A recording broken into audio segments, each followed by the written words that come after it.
I'm Deborah Berlin, CAC Chairperson, representing the National Consumers League. I want to welcome everyone this morning. So glad you could make it. We're going to go around the room and introduce ourselves.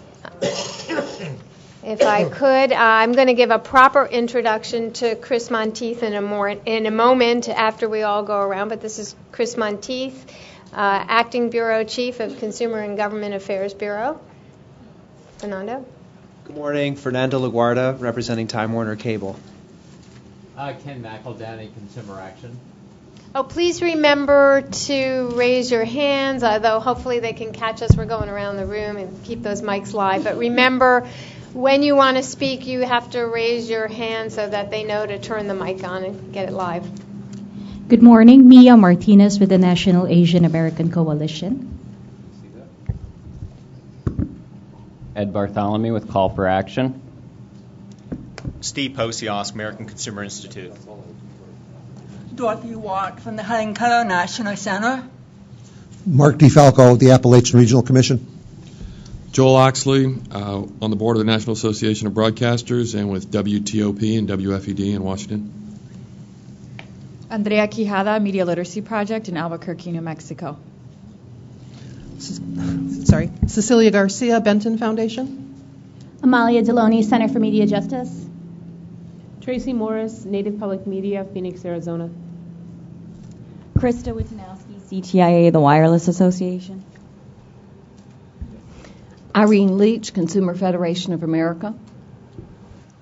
Art Neal from Utility Consumers Action Network and its independent program New Media Rights.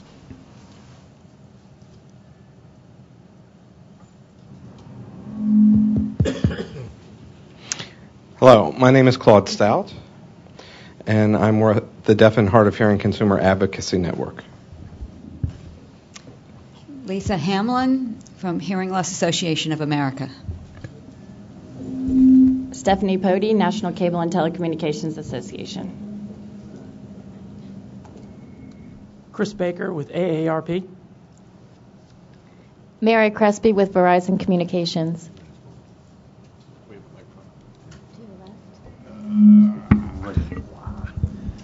Paul Schrader, American Foundation for the Blind. I'm Barry Umansky with the Digital Policy Institute, and also in attendance today is Dr. Robert Yaden from the Digital Policy Institute. I'm Mark Stone. I'm a Deputy Chief in the Consumer and Governmental Affairs Bureau. Welcome, everyone, and special welcome to Art Neal, who has taken Michael Scott's place from UCAN, so welcome. I'm going to dispense with a lot of our announcements until a little later this morning because we're on a very tight schedule for the next 2 hours. But one special announcement I want to make, I want to thank Fernando LaGuardia and Time Warner Cable for our meals this morning, for our breakfast and lunch. So thank you very much, Fernando. We very much appreciate it. And I want to make one other announcement. This is really exciting. We are getting to the 21st century here. For the first time, our meeting is being live tweeted and posted on Facebook. So we will be getting some questions sent to us from the general public, and we'll be able to respond to them at various points during the day. So this is to increase the participation from consumers around the country and others to be able to join us in this meeting during the day. So I wanted to mention that. Now it is my great pleasure to introduce Chris. As most of you know, Joel Gurin resigned last month, and his last day was about a week or so ago. Is that right, Chris? Yes? Give or take a few days. And this is Chris's first week with the Bureau, but it is not her first week with the Commission. Chris has had a long and distinguished history here at the FCC, chairing the Enforcement Bureau, and actually serving on the Consumer Bureau at one time as a deputy bureau chief, correct? So she's been everywhere at the FCC and has done everything. And I've known Chris for many years. We are so lucky to have her as the acting bureau chief, correct? But, we really are. We're very fortunate, and I'm so pleased that she has stepped into this role, and I'm very pleased that you're here today to give us an introduction and to also introduce your staff, and they'll be giving us some updates as well. So welcome, Chris. Thank you very much. Thank you for the introduction, Debbie, and it's great to be reconnecting with Debbie and with many of the folks around the table. I see many familiar faces, and for those of you that I've not had the pleasure of meeting, I look forward to working with you in the days and months ahead. As Debbie said, it's day 4 on the job for me. Thus far, I've moved offices. I've met many new folks and reconnected with others. I've had lots of meetings. I've been briefed on new issues and important priorities for the Bureau, but I have lots to learn. Some things I've learned already, and these things were readily apparent to me. First, the almost 200 men and women of the Bureau are committed to its mission. And that mission is developing and implementing informed consumer policies, including disability rights and disability accessibility policies, serving as the public face of the Commission through outreach and education, responding to consumer inquiries and complaints, and maintaining collaborative partnerships with state, local, and tribal governments in areas of overlapping jurisdiction and common interest. Second, that there is an equally committed, very talented, and strong leadership team in place in the Bureau. I've brought 4 of the Bureau's senior leaders with me today. Mark Stone, who oversees the Bureau's consumer policy and intergovernmental affairs functions. Bill Friedman, who has responsibility for our consumer inquiries and complaints functions and web and print publishing. Jeff Blackwell, who I actually hope will be joining us. He's been out sick for a couple of days, and I don't see him here at the moment, but hopefully he's well enough to attend today. And Jeff oversees our Native Affairs and policy work. And Karen Peltz-Strauss, who many of you know, who has responsibility for our disability rights and accessibility work and the consumer affairs and outreach functions. Mark, Bill, and Jeff, I hope Jeff, will speak with you for a few minutes following me, and Karen appears on your agenda later in the day. They're a great team, and I'm delighted to be working with them. Together, the Bureau is also committed to the Chairman's vision of a fact-based and data-driven agency. We're also committed to the overall vision of openness and transparency in government. With those goals in mind, Bill Friedman has been working tirelessly on an initiative to improve our consumer complaints and inquiries function.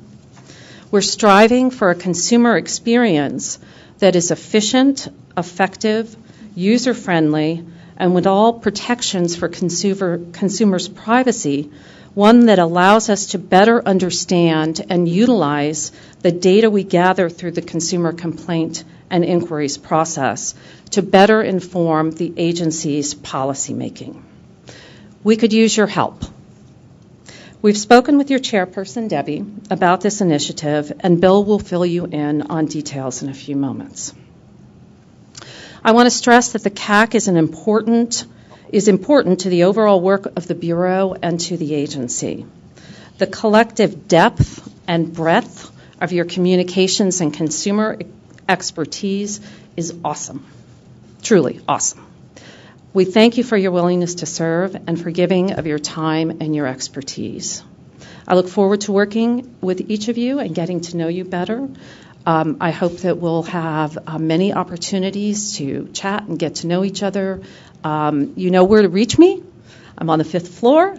Debbie's got my contact information and my telephone number, so certainly when you're at the agency, stop by and say hello. I'd love to, as I said, get to know you, and give me a ring at any time. And now I'll turn it over to Mark. Hi. Thanks for giving me a couple of minutes of your time to describe some of the Bureau's recent policy work. I think you'll find these areas relevant to what you all want to accomplish. But first, thanks for the work that you've done and the work you're yet to do. You are critical to our understanding of what consumers expect and need from their communication services. So very briefly, I'll tell you about the recent robocalls order. In fact, that was last week that the Commission adopted. And I also want to tell you about another critical area that we're looking at in the Bureau related to cramming. So first, robocalls. The changes the Commission adopted last week give consumers additional protection from those annoying, unwanted, auto-dialed or pre-recorded telemarketing calls, also known as robocalls. The changes maximize consistency between the Commission's rules and the Federal Trade Commission's analogous telemarketing requirements as directed by the Do Not Call Implementation Act. First, the Commission required telemarketers to get prior express written, not oral, consent before robocalling a consumer. In addition to conventional written consent, the Commission chose to use the eSign Act, which permits electronic alternatives to conventional writing, things like email, text message, telephone key press, or recorded oral consent. Those will each facilitate that consent process. Significantly, the changes the Commission adopted will not affect the purely informational calls that consumers find useful, such as those related to school closings, usage alerts, or bank fraud notifications. Second, the Commission eliminated the established business relationship exception to the consent requirements for telemarketing robocalls. Under that exception, telemarketers can currently make robocalls to consumers with whom they have previously done business, even when the consumer has not consented to those calls. Third, the Commission required telemarketers to provide consumers with an automated, interactive opt-out mechanism during each robocall. So these new requirements will gradually go into effect over the next year, but we think it's a big win for consumers. Second, I wanted to talk about cramming, which folks around the table probably are pretty familiar with. It's something the Commission has had its eyes on for years now. For those that may not know, cramming is billing for unauthorized charges on consumer telephone bills.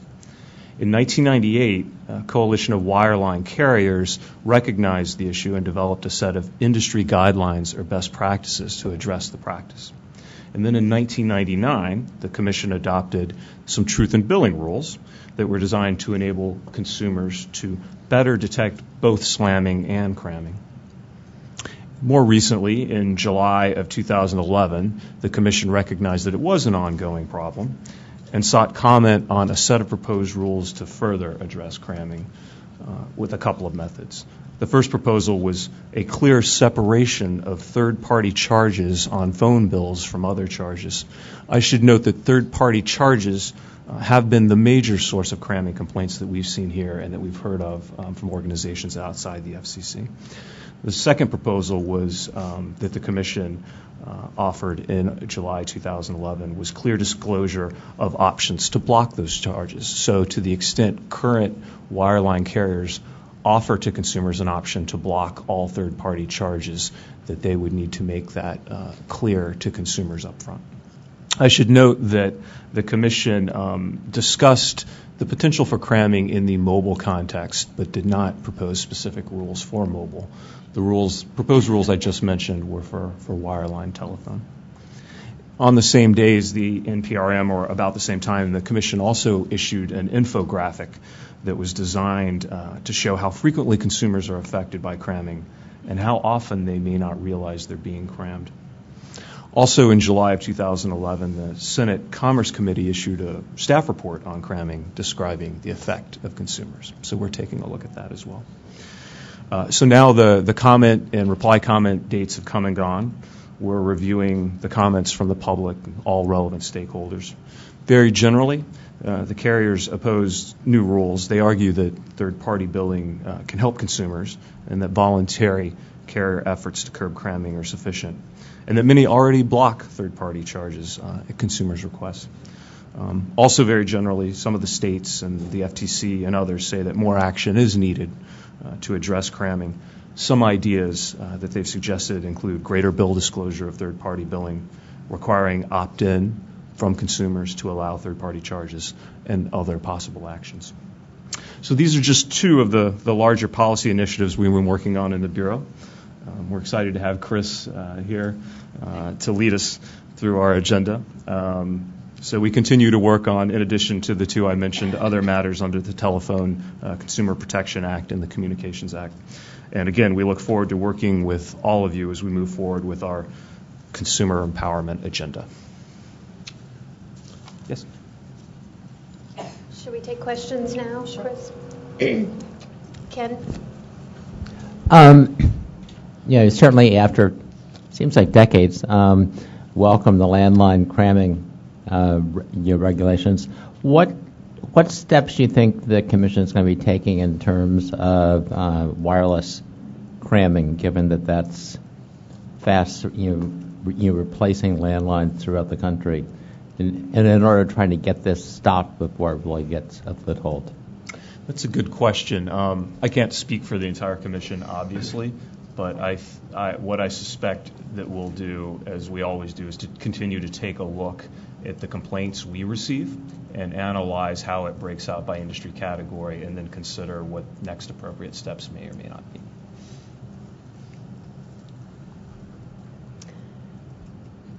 Does anyone have any other questions for Mark? Okay. Thank you, Mark.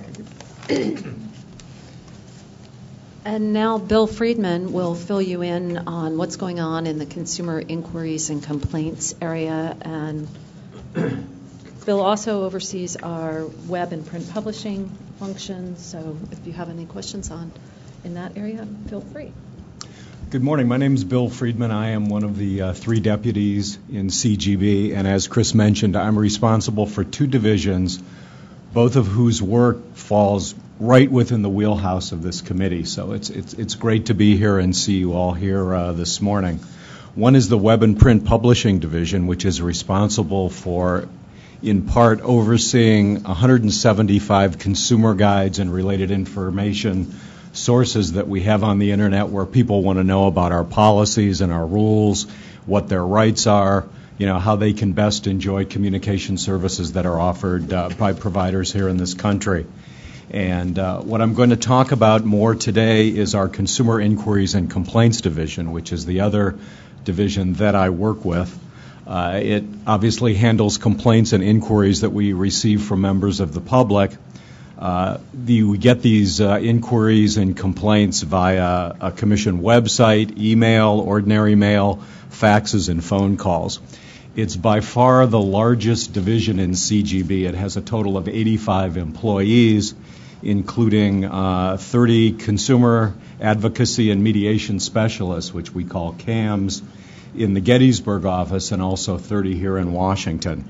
Just to give you an idea of the volume of work that these CAMs take care of, in the third and fourth quarter of 2011, they responded to over 43,000 emails, nearly 102,000 phone calls, and over 135,000 complaints. So they're very, very busy. And one of the exciting things that I'm doing, as Chris mentioned, is taking a fresh look at the process by which they handle this tremendous volume of inquiries and complaints from the public, and see, number one, if there's a way that we can do it more efficiently and effectively, but number two, make the interface with the public a little more consumer-friendly and understandable, so people are invited to avail themselves of these processes and have us handle their complaints, and do it in a reasonable manner. There are a number of functions of the complaint process and the inquiry process that I want to go over, and these functions really guide how we're looking at the process. One is, obviously, someone writes us or calls us or emails us and asks for information about a particular commission policy or a consumer problem, like spoofing or loud commercials on television or rural phone calls that aren't completed as they should be. And the CAMs have information as well as written guides that can give people the information that they want. The second function that the CAMs carry out is handling complaints from consumers. When consumers have problems, what we often do is we listen to the complaint, we get it in writing, we serve a copy of the complaint on the carrier or the communications provider and ask them to respond to try to work out with the consumer a resolution to the problem that's acceptable to the consumer who's complained to us. If that doesn't work, what our CAMs often do is engage in mediation and try to act as an advocate for the consumer to work out a solution. Something that just happened this week that's a good example of this process is we had a gentleman send a complaint that he wanted to get an iPhone, that he wanted to get one of these new smartphones rather than the dumb phone that he has. And the communications provider originally said, sorry, you got to wait till the term is up. You have 2 years. We'll be thrilled to sell you a phone at a discounted price where we underwrite part of it, but we can't do it in the middle of your term. So we talked to the consumer, and the consumer said, that's crazy. I'm willing to extend the term for another 2 years. They're going to get more money from me. There's no reason why they shouldn't give me an iPhone. So we went back to the carrier, and after a little head-banging, the carrier came back and said, we've got great news for you. We'll sell the complainant a discounted smartphone as long as it's not an iPhone. So he was less than overjoyed with this. And our relentless CAM went back to the carrier another time and said that just doesn't work. He needs an iPhone. And Tuesday he got his iPhone. I mean, I'm not saying that we can do that kind of thing for everybody. Don't write down my name or my phone number. But that's what we try to do. And these CAMs really are incredible as to what they do because they have to know pretty much everything that we do here at the Commission, which is kind of a daunting task. And they work very, very hard to resolve these problems. And I think it's terrific that they do that. And again, what we want to do is work with you guys to try to make this process even more effective than it already is. The other thing that the CAMs do is they act as kind of an early warning system for the Commission and let us know what's going out there in the marketplace where people are encountering problems. And what we're able to do is alert folks here at the Commission that problems are occurring, and we can be a little more proactive in dealing with them. A real good example of that is, as you probably know, at the end of last year, one of the carriers announced that they were going to charge consumers $2 for the privilege of paying their phone bills on the internet or over the phone. And one of our CAMs, the Thursday before New Year's, took down this complaint, and I sent it up to the 8th floor. And all I can tell you is that later that day, the Commission issued a strongly worded statement that we were concerned about this practice and we were looking into it. And by the end of the day, the carrier had rescinded the policy. Now, I'm not saying that it was this lone CAM, in Gettysburg on a frigid December morning that took this complaint and passed it on, and that's why this happened. But I'd like to think that the fact that these CAMs are diligently doing their jobs helps the Commission protect consumers and make sure that there aren't irregularities in the marketplace that might be violative of the spirit, if not the letter of our rules. The last substantial function that this complaint and inquiry process performs is it informs the Commission as to what problems consumers are encountering on a trend basis so that we can maybe take another look at our rules and maybe adjust them or come up with new rules or take enforcement action or do a combination of both, again, to effectively and quickly deal with problems that happen in the marketplace, which is a long, long way of saying that I'm here to ask you for your help. Because as Chris mentioned, one of the things that we're doing is looking at this entire process to see if it can be more effective and efficient and in part more consumer friendly. So we are looking at a number of alternative interfaces that consumers can use if they want to file complaints with the Commission on the internet or over the phone or by email or whatever. We're getting our arms around the problem. We're going to be calling on you, if you will, to take a look at what we're coming up with and make sure that it doesn't smack too much of bureaucrat speak, and whether it's actually understandable English that real people can understand and use to their benefit. We're also taking a look at the way our CAMs process these complaints, whether it makes sense for CAMs to specialize in particular substantive areas. And we're also looking at how they compile the data that they receive from complaints and inquiries. We're talking to the various bureaus and talking to the various offices of the Commission and asking them, what kind of data do you really need? What areas are you really looking into? How can we best break down the data that we get so that it serves your purposes? So that's a long, long commercial to say that we appreciate everything that you all do, and we will be calling on you soon, and I look forward to working with all of you. Thank you. Thank you, Bill. We have, Bill, do you want to stay for a moment? It looks like there are questions. I see. Exactly. I have a truck in the front. Go ahead. Passing them out. I'm sorry. And remember the way we do this is lift your tent card up. It's a way to keep me organized here if you have questions. So Chris, Paul, and Ken, and I think and Lisa, that is probably all the time we're going to have for questions. We might not even get that far, but let's give it a shot. Chris? Okay. Chris Baker with... and keep your cards up. Chris Baker with AARP, and in the introductions I neglected to introduce my colleague Corlett Hannon, who's sitting behind us. Corlett? Sorry about that, Corlett. So in our discussions in working groups, we've talked about the new website, and I'm just curious as to how the new website and the link to the old website, what impact is that having on complaints, or are more people seeing it or not, or do you see any trends? Well, I should say that one of Web and Print Publishing's primary functions is to work with our IT people here at the Commission to try to make the new website as user-friendly as possible. You know, as with anything else that's so radically changed, there have been some glitches. We rolled out last month something known as My FCC that allows people to customize what they get to fall within the areas that they're concerned about. As far as the complaint process, you know, one of the synergies of my working with both of these divisions is I'm working with Web and Print Publishing as well to make sure, again, that our complaint process is as transparent and usable to consumers as possible. So that will continue. Thank you. Thank you. Let me just also mention, the website is a tool that we're very interested in. We did ask to have someone come specifically and talk about the website, and the design, the redesign, and the updating of it. We didn't get someone for this meeting, but that we expect to have someone come and talk about it at our next meeting, and we'll talk about that later.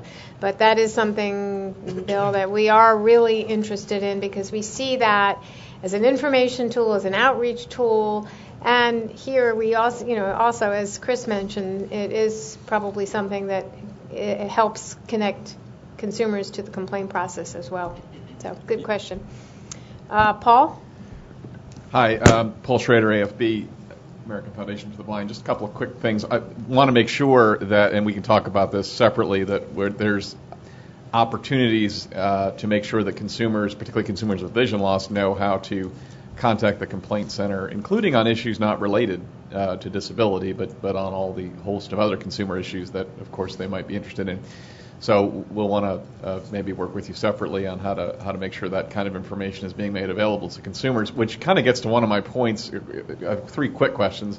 Awareness, how do consumers know about the complaint center, if you could briefly touch on that. Issues that you're surprised are not covered, or that are maybe you mentioned ones that are emerged that emerge from the complaints, but I'm wondering if there are ones that, as you look through the numbers, that you're surprised aren't coming through, and if so, are there steps to try to deal with that? And then I guess the third quick question would be the ones that are disability issue related complaints, those come into the center. How are those handled? Okay. As far as new areas are concerned, one of the things that we're doing is we're taking a fresh look at this complaint process is how the process by which we receive complaints can be more agile to deal with either new issues that arise under our existing rules, things like spoofing and difficulties with people getting long-distance calls in rural areas, as well as new areas that we're regulating as the laws change, things like loud commercials, cable cards, open internet principles, things like that. And the problem is that we have drop-down menus by which people file their complaints, and sometimes it's hard to shoehorn a new area into one of those existing drop-down menus. So we're working very closely with our IT people to come up with ways where we can sort of shift on a dime if all of a sudden, problems with rural calls break out in Nebraska or something like that, so we can deal with those problems. As far as complaints from the disabled community, we do have folks in Gettysburg and in Washington who can handle those types of complaints. One of the things we're looking at, again, is how to handle those more efficiently and effectively, and I look forward to working with you, Paul, and your group to come up with some solutions. Very good. Ken. I'm Ken McElhinney from Consumer Action. I think one of the things that I've been hammering at over the years, and hopefully there'll be a difference now, has been the inability of the Commission to basically serve folks for whom English is not the primary language. I remember on an earlier CAC, I was told that there was one woman who spoke Spanish, but unfortunately she was on maternity leave. I guess what I want to know is a couple things. What is the breakdown in terms of your complaint handling staff in terms of being bilingual? What languages are served? How are you promoting, or how are you talking to consumers for whom English is not the primary language in terms of how to file complaints? And sort of what educational materials you have that sort of alert folks who do not speak English about their rights and how to complain. I mean, Consumer Action has had a bilingual complaint line in which we serve consumers in English, Spanish, Cantonese, and Mandarin for probably 2 decades. And the information in terms of how to get those complaints, how to reach us in those languages, is on all the materials that we distribute, about 1 million a year. As an indication of the problem, we recently, on our Chinese hotline, learned about a massive scam in San Francisco Chinatown in which people were purporting to represent AT&T, having people come in, order multiple cell phones, smartphones, telling them not to open the boxes and bring them back to them. The company then would resell it. We did some media in the in-language press.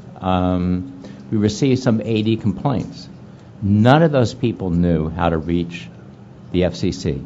None of them only could come to us for assistance, and we work with AT&T in terms of resolving that complaint. Those complaints and rolling those back. So I would really like to work with you in terms of trying to see exactly what you're doing in terms of tracking complaints by language and seeing whether or not that represents that breakdown is very similar to the breakdown in the country itself. Okay. I can tell you that this commission in particular is very sensitive to making our complaint and inquiry process as all-inclusive as possible. To that end, within the last 6 months, our Web and Print Publishing Division translated virtually all of our consumer guides into Spanish.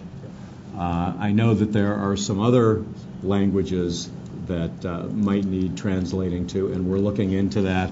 And when I'm done, I would like to trade contact information to work with you on this. I know that we do have folks in our consumer centers who are definitely Spanish speaking, and I believe we have folks who are accessible to translate complaints into other areas. We want to do more in this, and again, I would like to work with you on that. Yeah, we've been translating all of our materials into 5 languages for probably 15 years. And I think what's the breakdown is probably sort of informative. Probably in the course of a year, probably 30%. We distribute our materials to a national network of some 7,000 community groups, and they order the materials from us free and in bulk. About 30% of the publications that we ship out are in Spanish, and probably again 5 to 10% in Chinese, Korean. In both, in the Chinese, Korean, and also in Vietnamese. I'm going to move to Lisa next, but the number of cards that have popped up, Bill, has made me realize that at our next meeting, we're going to plan a one-on-one with Bill because I think that you obviously have a set of issues that the CAC is really interested in. So I think we want to dedicate some more time at our next meeting to a dialogue with you and talk about some of these issues in greater depth. But Lisa, you're next. This is Lisa Hamlin. Am I on? There we are. Lisa Hamlin from Hearing Loss Association of America. And I'm really glad to hear Deborah say that because there's a lot, and I don't want to take up too much time now. But just quickly, I think Ken hit on something that is not just true with people who speak other languages, but also people with disabilities. They don't know who to complain to. They don't know to come to the FCC for an issue. I even had somebody who had an iPhone problem, can't hear on it, can't use it. And, I said, did you file a complaint? He says, no. So I look at your list of complaints. I saw a recent report, and people with disabilities is this little tiny portion of it which makes you think, oh, everything's okay, right? Everything's not okay. So I think one of the things that we need, how I would like to work with you is trying to find ways of how do we get that information out to the consumer. You don't want complaints about things out in left field, but you do want to hear about the things that the FCC can actually do something about. So that was one thing. And whether we can work with you on surveying or whatever we can do to reach out to the community, we'd like to work with you on that. So if you have plans already in your mind about what we can do to help you, I would like to find ways to be involved in that.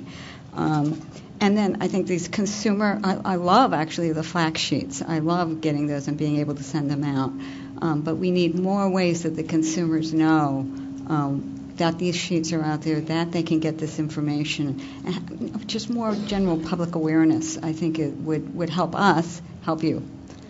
Well, one of the things that we're doing with web and print publishing is, again, trying to tweak the new FCC website to make it as user-friendly as possible.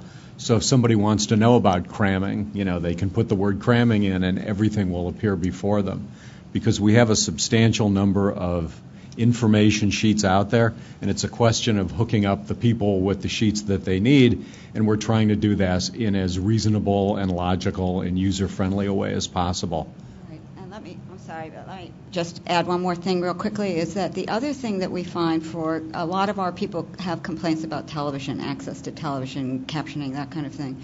But when you go, it's really not an easy process. It's a barrier. The forms that are used now, I find them easy because I've used them a lot, but I've heard from my people that they find it hard to use. And the other piece is that you're sitting and watching television, you're kicked back, you don't want to have to spend the time complaining. So there may be easier ways to do it, like shooting out an email and saying, I'm having a problem now, here's my problem, instead of having to go through the whole, okay, now I got to go to the internet and fill out this whole form and find it.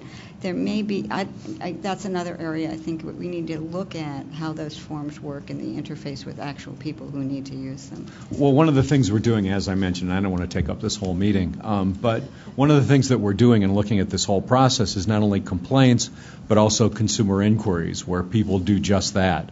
They call up and they say, I'm having a problem with this, what are my rights?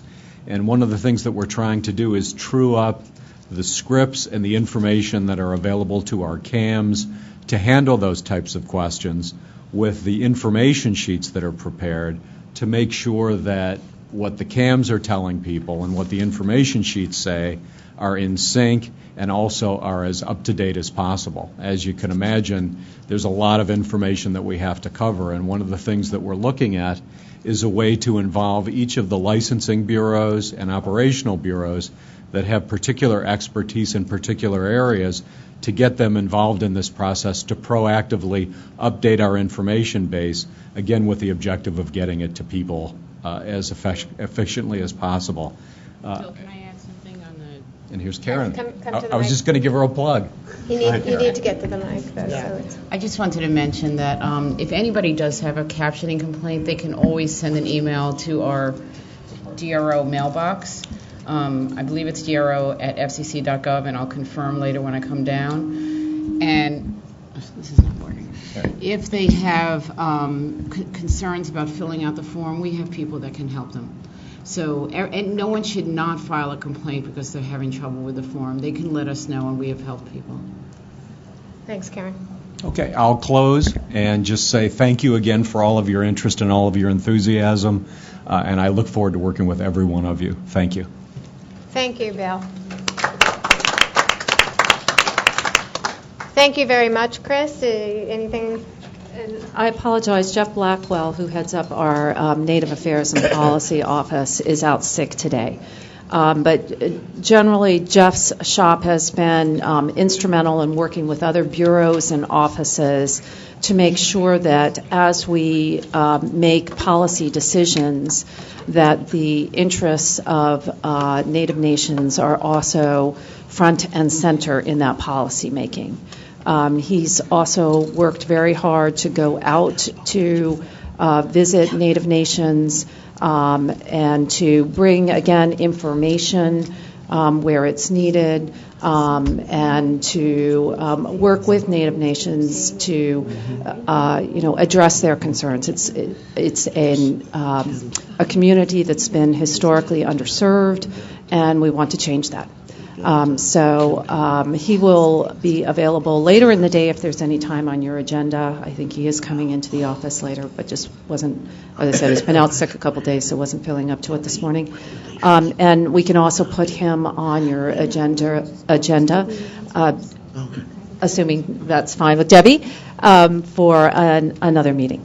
And again, just in closing, I really appreciate, we, the Bureau, the agency, really appreciates all your time and your energies. And it sounds like we've hit upon some issues that, are ripe for discussion and really digging in. And we would love to use you as, obviously you're an asset, you're a resource. We would love to get the benefit of all your expertise and your knowledge. Thank you so much. Great. Thank you, Chris.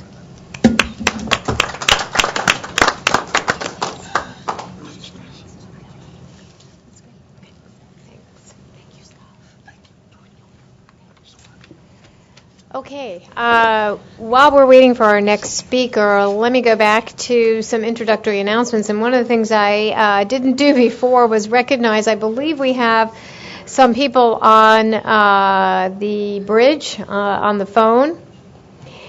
Indra Chalk, who is the alternate representative from T-Mobile. Clayton Lewis, Coleman Institute for Cognitive Disabilities. And Rebecca Ledoux, Speech Communication and Assistance by Telephone. So welcome to those who are on the phone. Before we adjourn for lunch, Scott will announce our breakout session, so we'll do that. We'll talk about that later.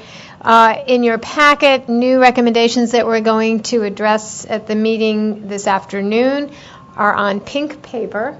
Thank you, Scott, to make it easy to recognize. Oh, that was Betty. Well, thank you. And later on this afternoon, we will also be readopting 3 recommendations that we passed at our November 4th meeting, just a process issue that we need to take care of. And I believe that is it. So we'll take care of any other business later. So I don't want to give us a break right now because we are expecting Josh Gottheimer momentarily. He must have gotten hung up in the chairman's office, which I know often happens. So I don't want to let everybody out of the room because I know his time is limited today. And so if we leave the room and then he shows up, we'll have, so lock the doors, right. And we have a 10-10 speaker, too. And we have another speaker right after Josh, so we don't want to. Let me just ask if we've tried really hard to work out the room here so that everybody can see, but if there's anyone at the end of the room who's having any trouble seeing the speakers here, we do have one empty seat right next to Rick Chesson over here. If you do want to relocate, you're welcome to do that. Also, I noticed that the seat next to Irene is also empty. That member is not going to be here, at least not for the morning. So if you want to take that seat, that one is also right on the corner there. That one's also available. So please feel free to shuffle around if you need to. Julie? It's Julie from CA. I'm happy to switch if anyone wants to switch. Okay. Well, yeah, I mean, we do have some flexibility. So please, that's all I wanted to mention. If you need to, please feel flexible to do so. Yes, Ken? Yeah, it'd be great if the commission could afford some power strips.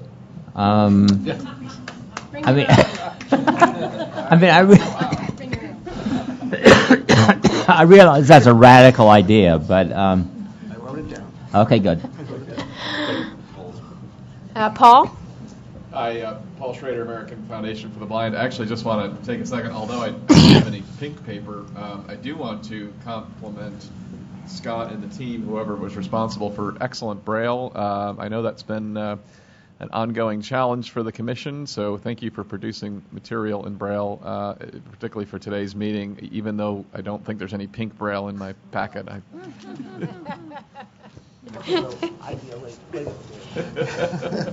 That is most certainly Scott and his team.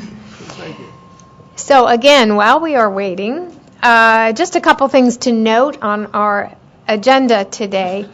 One of the things that we have done is we're heavy on issue substance this morning, and then we're on process this afternoon. So that's sort of the way we've designed the schedule. But one of the things that we've added today, you'll see right before our lunch break, is a roundtable discussion. And what I want to try and do during that roundtable discussion is to have an opportunity to talk about the issues that have been presented in the morning, but also to discuss any other issues that you think the CAC should be addressing that we haven't perhaps talked about today or that we haven't brought up previously. So something that you said, this is something that the CAC should be working on. So that is an opportunity for us to do that. So think about that, but that's something we've added, and hopefully we can continue to do that at each of our CAC meetings.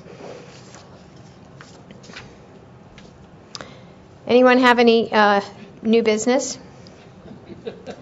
Oh, I just got an email. Okay. He's here. There we are. There he is. I was about to start singing, Josh, so good timing. Sorry. Very sorry I'm late. No problem. Understandable. Morning. Good morning. How y'all doing? Thanks for coming on a Friday. Well, I'm very pleased to introduce Josh Gottheimer, who got here just in time before I had to start singing and dancing. So, welcome, I would have liked to have Josh. seen that, actually. I'm going to leave now. So welcome. Thank you so much for being here. We have had the pleasure of welcoming the chairman from time to time and welcoming you here as senior counselor for the chairman, and we are really excited to hear about some of the highlights from the chairman's office, so thank you for being here. Sure. Do you want to ask me some of the questions and have me answer them, or just sort of speak to... We could do that, and I know your time is limited. You want me to, yeah, I can do an over... I don't know what everyone would be best for everybody. I think if I said, does anyone have any questions for Josh, and we could just see if cards go up, that's one way we could do it. So, I think it's obvious that there's, a national broadband plan that's being implemented, that there have been acts of Congress recently that there have been. That there are all sorts of things that have been happening. So I could probably ask about 5 questions, but there's a card. Okay. And so why don't we just see? Does anyone have any questions for Josh? If people have questions, what we can do is I'll open for a minute, and then we can answer some questions. That's why we use the time well, and I really want to make sure that I address what's on your minds. First, and I want to begin, and on behalf of the chairman, who I spoke to a few minutes ago, I want to thank you all very, very much for your service and your work on this, and for being here. I know you're very busy, so this is quite important to us that this FACA exists and is giving constant feedback. And Debbie, thanks for your good work. Thank you. The chairman, as many of you know by now, has been focused on 2 big areas, and this goes back to his broadband plan. Really, the access to broadband and the adoption of broadband in this country, for the purpose of, beyond anything, making sure that we are leading the world, that our Americans have access to the best information and the best jobs, and are able to keep our economy and our leadership in all areas, whether it's education or healthcare or technology, strong. And we think broadband is critical to that. At the agency, there are lots of things we wake up thinking about every single day. Number one on that list, and then it has many pieces, is broadband. The chairman, when I first arrived, gave me a big box of broadband cereal and said, "You have to eat this every morning." And I think that's pretty accurate, because that's what we worry about. And the issues that are tied to that, of course, foremost, one of them being consumer issues and making sure that consumers are comfortable and armed with the best information to get broadband, but beyond that, to make sure that we take every step possible so that to prevent them being discouraged from adopting. And that has lots of pieces to it as well that you know about, because if it goes the wrong way, you'll actually discourage people from to adopting and getting all the benefits out of broadband. So so I'll get to that in a second, but if you think about broadband every single day, you've got to focus on 2 pieces. One is the access to it, and making sure that our country, everyone in the country, has an option, at least one, preferably more, to get high-speed broadband at home, and to get mobile broadband, access to mobile broadband wherever they are. The reason we think it's so important that they have access at home, as I said, is because if you don't have access and you're left out of that, to me, you are living in a very the digital divide, and the other side of the digital divide nowadays is so severe, and so you're really being left out of the economy. You're being left out of connecting with friends and family. You're being left out of education. The opportunity, it's the other side of the opportunity divide. It is no longer an optional thing to be connected. It is a requirement to be a full participant in society, and when we really believe that. So the access side, making sure you have a choice, is quite important. If you've noticed USF steps we've taken on reforming USF, which was a significant achievement here, and working on the transition to broadband in the USF fund. Obviously, on the access side, on the mobile side, just in the last week, and I know many of you had a hand in this, Congress passed and the President signed incentive auction legislation for voluntary incentive auctions to try to get more to meet the ever-growing demand of broadband. We called it the Spectrum Crunch because there's such a demand on spectrum given the explosion of tablets and smartphones and all of the other uses of wireless and mobile technology that from both a licensed and an unlicensed side, we thought it was essential that we free up more spectrum, and we're beginning that process now and studying the legislation. And we'll take steps and have more to say soon on that. But that was a very big accomplishment for the country and an important step for connectivity. So that's sort of and then we've his whole spectrum agenda. There are many pieces that we've focused on to free up more spectrum. So that will continue to be a significant priority because we can't afford to give up our mobile leadership. We're leading the world in 4G deployment. We think it's essential from a business perspective, from technology leadership, where we continue to be the envy of the world because of all of our startups and our existing companies that lead in this space. I think Tom Friedman said it well recently, where he said, we may not be building everything in America anymore, but everything, I believe, is innovated in the USA, and that's sort of what things should be stamped, innovated in the USA. And I think that's right. I mean, we really, the intellectual capital behind so many of the new businesses and new products, whether it's the apps economy and all that's happening in the app space, or the content economy or the social media side, just look at what's going on, and you understand why other people around the world are asking us, how do they do it too? So that's one piece, the access side. Then you have another huge problem, which I know many of you grapple with, and one that we've spent a lot of time on lately. And it's something that I've personally led a lot. It's the adoption of broadband side. It's wonderful if people have access in their homes and on the go. But if they can't afford it, or if they just can't get their hands on it or they don't know how to use it, or don't understand why it matters to them and why they should get it, you've got another significant problem, because those people also are being left on the other side of the digital divide, and they're at a significant disadvantage. So our adoption efforts, and we just took steps in our Lifeline reform with broadband pilots. Also, we proposed using more funding for digital literacy, and the chairman helped launch a very important initiative called Connect to Compete, which will the cable industry stepped up and offered to provide $9.95 broadband for 2 years. To any $9.95 a month broadband for 2 years to any free school lunch eligible families. And there were a series of companies that came together around that are helping address some of the reasons people aren't adopting broadband. Which the three big ones are cost of the device and the connectivity. That's where the $9.95 comes in.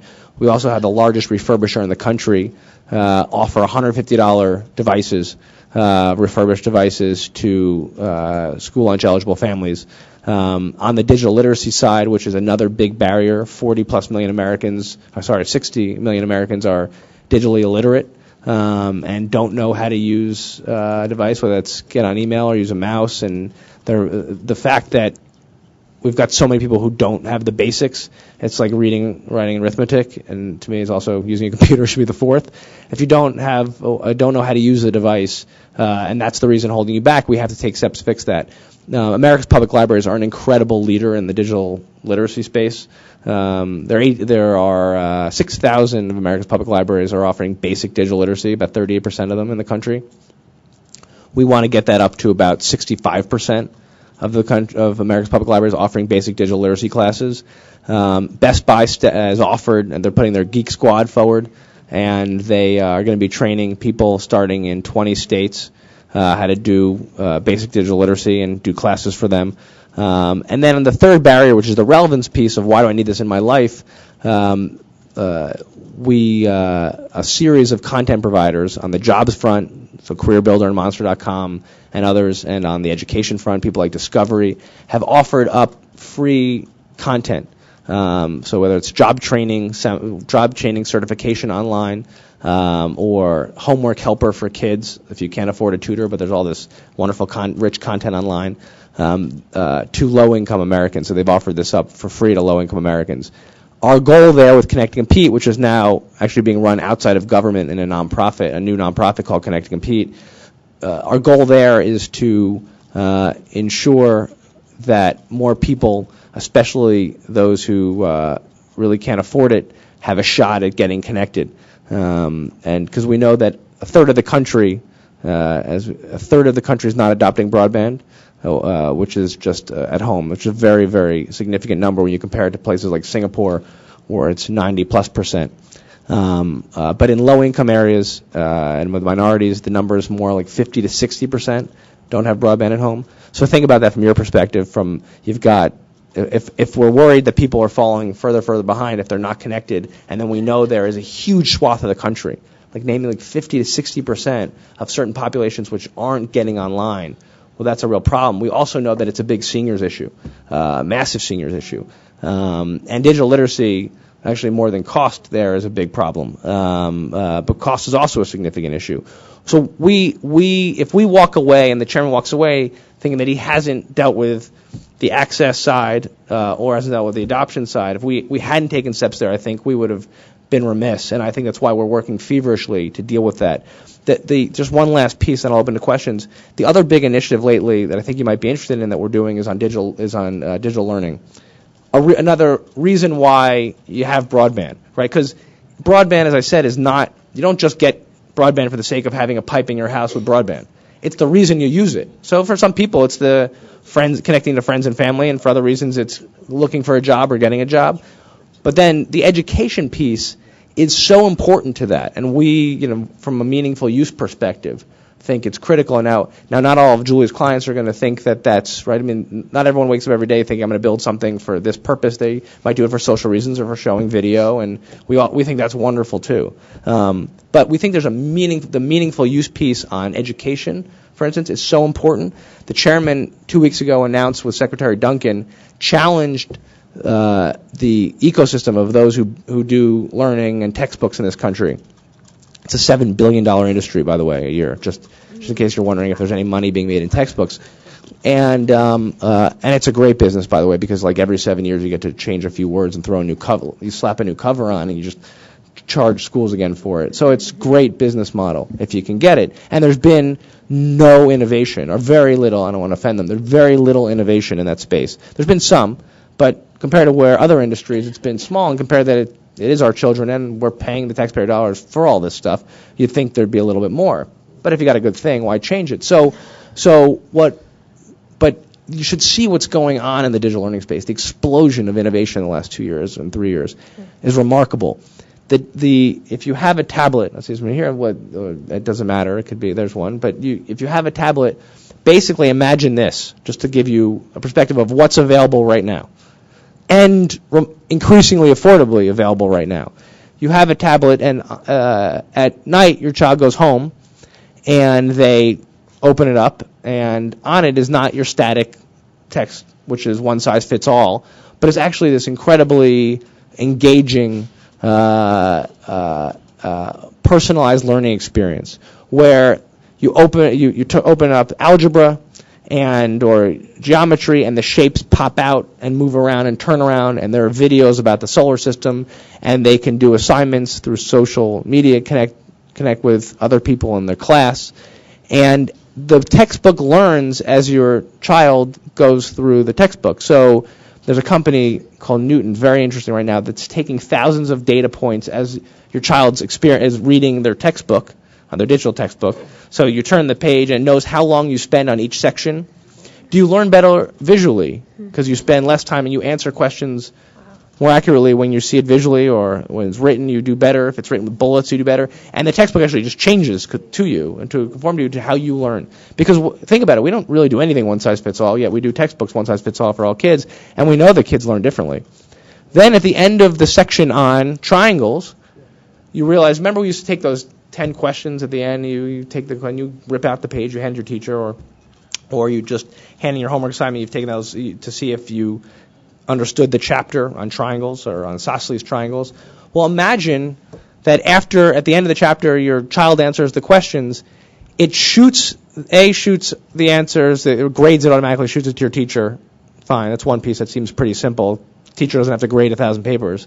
But beyond that, it says, Johnny's having problems with isosceles triangles. And it automatically right there pops in another chapter or another workbook section on isosceles triangles and says, you're having problems, let's do a few more. And I can see you're not learning well this way, but why don't you try it this way and see if that'll help you. We know that if a kid goes by the 4th grade, if kids are behind, they never catch up. So imagine we make sure that at night they do whatever they can to catch up. So the textbook learns, it sends a note to the teacher, not just of how you did, but it sends a note and says, gee, these 5 kids are having problems or not understanding this piece of the triangle section. Why don't you spend another 20 minutes in class basically tomorrow teaching about that, because we're going to lose a third of your class. And then when they're in the class sitting there teaching, and you all remember this from being in school, and you're teaching, and the teacher, and half the kids sort of doze off, or they're not really understanding what the teacher's saying. As you're sitting there with your tablet, it sends every 20 minutes, the teacher can send a pop question to the tablet, and you answer yes or no on the go, like a little survey. And on the teacher's tablet, it shows actually a third of the class has no idea what you're talking about. You better circle back and spend time on that. That's after when you walked in the morning, the textbook checked you in because it knows you're there. Right, and sends and this is happening in several states right now, it sends a text to your parents and says, Johnny arrived, right, because it knows you arrived. Of course, the kids who are really good at cutting school will give it to a friend to carry their tablet into school that day. But this is wonderful, but here's the problem. If a kid is not connected, if there's no connectivity outside the schoolhouse door, because E-rate obviously deals with a piece of the connectivity in school, if there's no connectivity outside the schoolhouse door, it doesn't work. The whole system shuts down. That's why the wonderful part, the rich part of it, is being connected at home. Mm-hmm. So we're working very closely with the ecosystem right now. We ran a whole process I co-chaired with the Department of Education, with the tablet manufacturers, with the connectivity, the internet service providers, connectivity folks, with the content players, and said, how do we actually produce a really affordable product here? Right? How can you do it? Are people to come together to produce an affordable product that? And how do we deal with the connectivity issues, and how do we make this so that it works, it's affordable, the price points work, but how do we get it out to the country? So that's what the chairman and the secretary challenged this industry to get done, so that in 5 years every kid, K-12, has one of these. And we're there. There's no reason this shouldn't be happening technologically. Now we just have to get there. And so that's an example of the sort of thing that we're working on that brings to life the reason this agency exists every day. And I'll end there. Thank you, Josh. And I do notice that cards have gone up while you've been talking and continue to go up. So hopefully I'm just attacking what I'm saying. Mitzi, I think your card went up before Josh even got in the room, so go for it. And then Claude and Irene, Paul, Chris, we've got a lot. I'll write names down, but we'll start with Mitzi here. And you have to go. Hi. Yeah, Good morning. Morning. Morning. Remember to raise your hand so the booth knows. And do make your questions short, because I know that Josh's time is limited. Sorry. Good morning, Josh. So Hi. First, I was struck by thinking that the broadband breakfast cereal you should be replaced with broadband crunch, with little crunch berries. Uh-huh. Or like the little shiny things. That's a good idea. So I'm really glad, and this is a big issue for local governments, particularly as we roll out and we try to get more information that's online and access, and those are big issues for us. But so I want to press you. First is on accountability.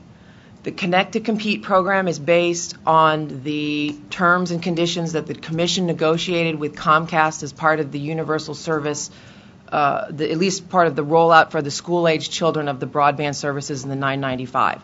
Do you have any statistics back from Comcast as to how many children were eligible in their areas and how many children have actually signed up? Because we have significant feedback from people in that the process itself makes it very difficult for people to actually get the service. Sure. So it's a good question.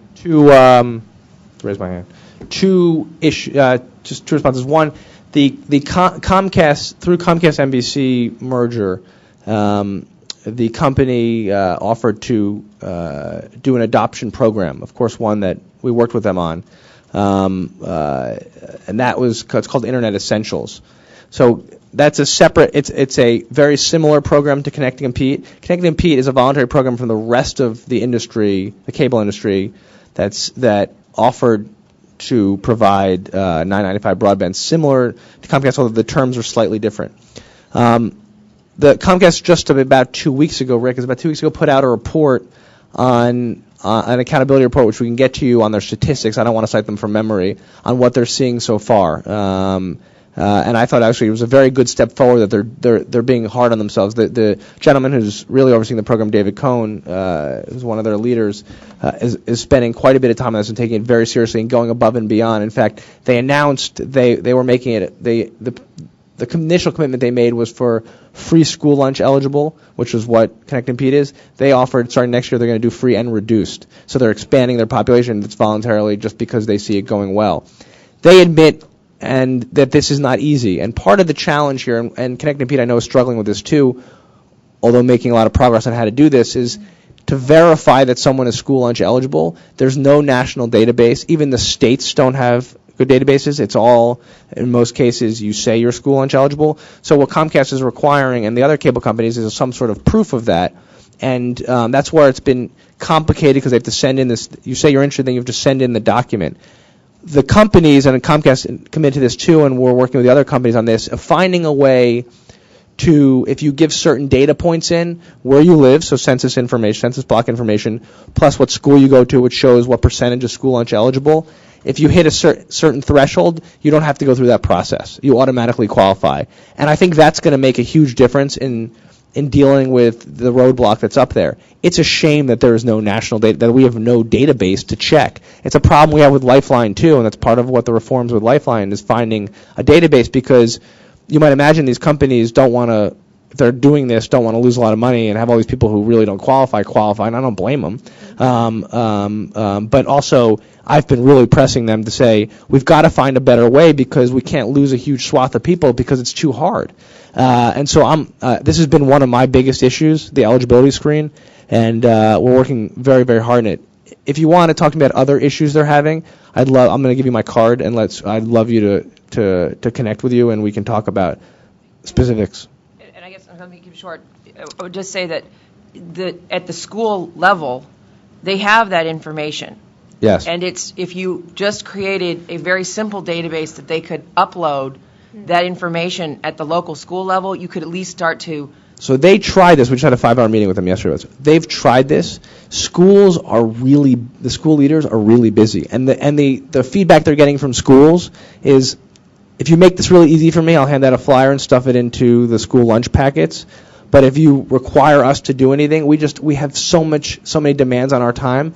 And a lot of the schools they have to still get permission from each kid to release the info. Each parent has to sign a waiver to actually let the school give that information out. So unless the school builds a database themselves that let each school that Comcast or that Connect and Compete would ping, it won't work because they still you can't just give this information out. It's all confidential. So this is like the big problem. Otherwise, they would just be handing over the lists. They actually have to get permission from each individual parent. It's really, the process is just aggravating, but we're trying to work around it. Well, I'll just say, though, that on all of these national programs, yes, the accountability, and frankly, there are programs at the local level, they're not national, that actually engage in broadband adoption, addressing the relevance issue, and finding ways for the FCC to drive these national programs to not just seek out people who have a presence in 50 states, but to actually engage with people who are regional based, who have very effective measures. If I could just put that in your ear. I completely agree, and it's one of the reasons why Connect and Compete has about 25 people like United Way and 4-H and all these national organizations which are going to their local organizations and bringing them in. The ones that at least have national footprints because you need somebody to coordinate with. I'd say you're right. The more, but it's hard to know every single organization. What will continually happen is they're finding out state by state who who they should be connecting with at the local level. But it's really hard to necessarily get all that information. I know they're using, and Connected Beat's using every single organization, whether it's the NALEO, the mayors, the local officials, or all the national organizations that represent all the local people to try to get to them. And on the American Public Libraries are talking to every local public library, through the American Library Association. So it's hard. They don't have the resources to go themselves one by one, but they can use all these organizations to get there. It's hard stuff, and I think it's not. It'll keep getting better and better as more people know about it. There's no point in having these programs if people don't know about them. On the accountability front, I know that Connect and Compete has hired Nicole Turner-Lee at the Joint Center from accountability to study this incessantly to make sure that it's actually moving the dial and doing what's told. That has to be done. The accountability is critical. If we have no accountability, why have these programs? So I'm with you 180%, and we should talk more about this. Okay, we're going to have to move on, and Josh needs to leave. Josh, can you take, 1-2 more questions? I'm checking, sorry. And Kim, who's next, has to start, so... Okay, so we could do a couple more questions. And then Two more questions, and Claude, quick. 2 quick questions. No statements. No statement. Everyone can rule. hear me okay? Josh, I wanted you to know that the National Broadband Plan is one of the best things that has happened to us in the disability community in my 15 years of working with the FCC. And I wanted to bring to your attention that I'm sure that you have a Verizon phone, I have an AT&T phone. If I were hearing and I could call you anytime, no matter which company I was using, and no matter which company you were using, we would be able to talk on the phone. But it's not that easy, and it's not so with us here in the deaf community. Deaf people are using video phones. If you have an iPhone and I have an iPhone, then we could talk through video. But if you have an iPhone and I have a BlackBerry, then we can't chat on the phone through video chat. So even though the experience happens through voice communication, it's not happening through video, and we would like that same kind of experience. And it's something that we look forward to working with you on, because it would require a lot of companies working together, like Google and Apple and Microsoft coming together to collaborate, along with mobile companies, to do that sort of collaboration. So I just wanted to call that simple thing to your attention. Thank you, and I'm glad you did. As you know, when that started with the broadband plan, this FCC has been, I think, historically committed to working this issue and figuring it out. Our office here that addresses these issues, I think, is one of the best that the FCC has ever had. In fact, I was just in a meeting yesterday talking about these issues. So please know that we are incredibly committed to them. We have to figure them out. You heard me that I think we can't afford for anyone to be on the side of the unconnected. And if everyone doesn't get to experience it, the benefits, then it's going to have a tremendous cost to not just our social side of life, but our economy. Know that we are working these issues hard. Paul, you get the last quick question. Let someone go after me. Okay, Chris, you get the last. Ooh, Chris, you stepped in there. Thank you, Paul. Thank you, Paul. My question is about the Connect to Compete. Yes. And first of all, I appreciate your mention of the desire to get more older adults online. I just want to make sure that you understood that not many older adults qualify for the school lunch program. Is one point. And then also in that National Broadband Plan, the one recommendation that addresses the Consumer Advisory Committee by name is the Connect to Compete program. And I just wanted to get your thoughts as to how you envision, and this is probably a question for when we have more time, but how you envision the CAC responding to that. To the question of? to the Connect to Compete initiative and sort of monitoring their progress and reporting back on suggestions and so forth. It was actually mentioned in the National Broadband Plan. It just Yes, well, Connect to Compete wasn't, but you're right. The adoption idea was. The concept. The concept of it, right? It Sure. wasn't specifically. Yeah. Whatever the So FCC one of the things, would listen, design. on the older Americans front, and Debbie knows this because we've been working on this. We are very eager to do more on that front. I'll tell you candidly that the response from the community has been slow. We're very eager, from the FCC's perspective, to do more. We believe, and I believe, you've got, if you look at the stats, a big challenge with not enough seniors being connected. And I know from someone who, my daughter Skypes with her grandmother at least 4 days a week, and my mother, and it's good. It keeps good healthy distance.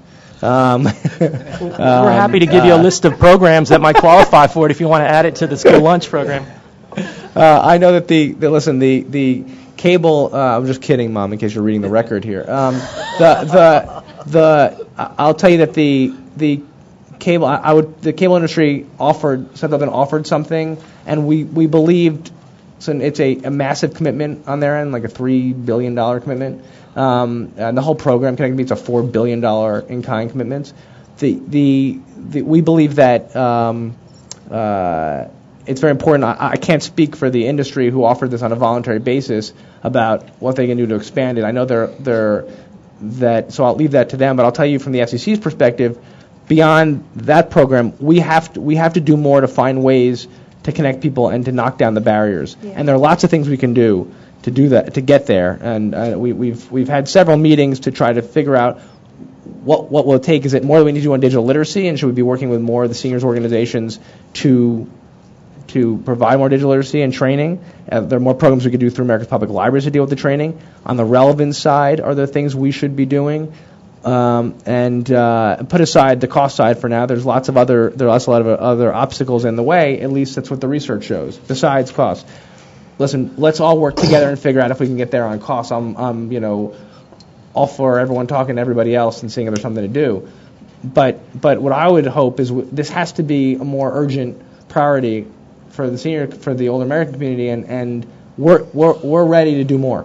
And work through this together, because I think we have to, and there's no reason not to. So I'm committed if you are. And we do need to move forward. I would suggest that for the second part of your question, or the first part, I don't remember which part it was, but our role, we talk about that later today. I know we've talked about that very informally, but I think that that's something that we actually need to address and talk about. So we will do that, Josh, and take your advisement at some point, but we need to continue that conversation. Excellent. Thanks, Debbie. Thank you very much. Thank you all very, very much again for what you're doing. It's invaluable for us. So, and please let me know if you have questions. I'm going to leave cards here with Debbie. So if you want to call me or talk to me or send notes, harass me, harangue me, I'm all for it. There's no one else. Everyone in Washington does, so you might as well. But thank you really very much. Thanks. Thank you, Josh.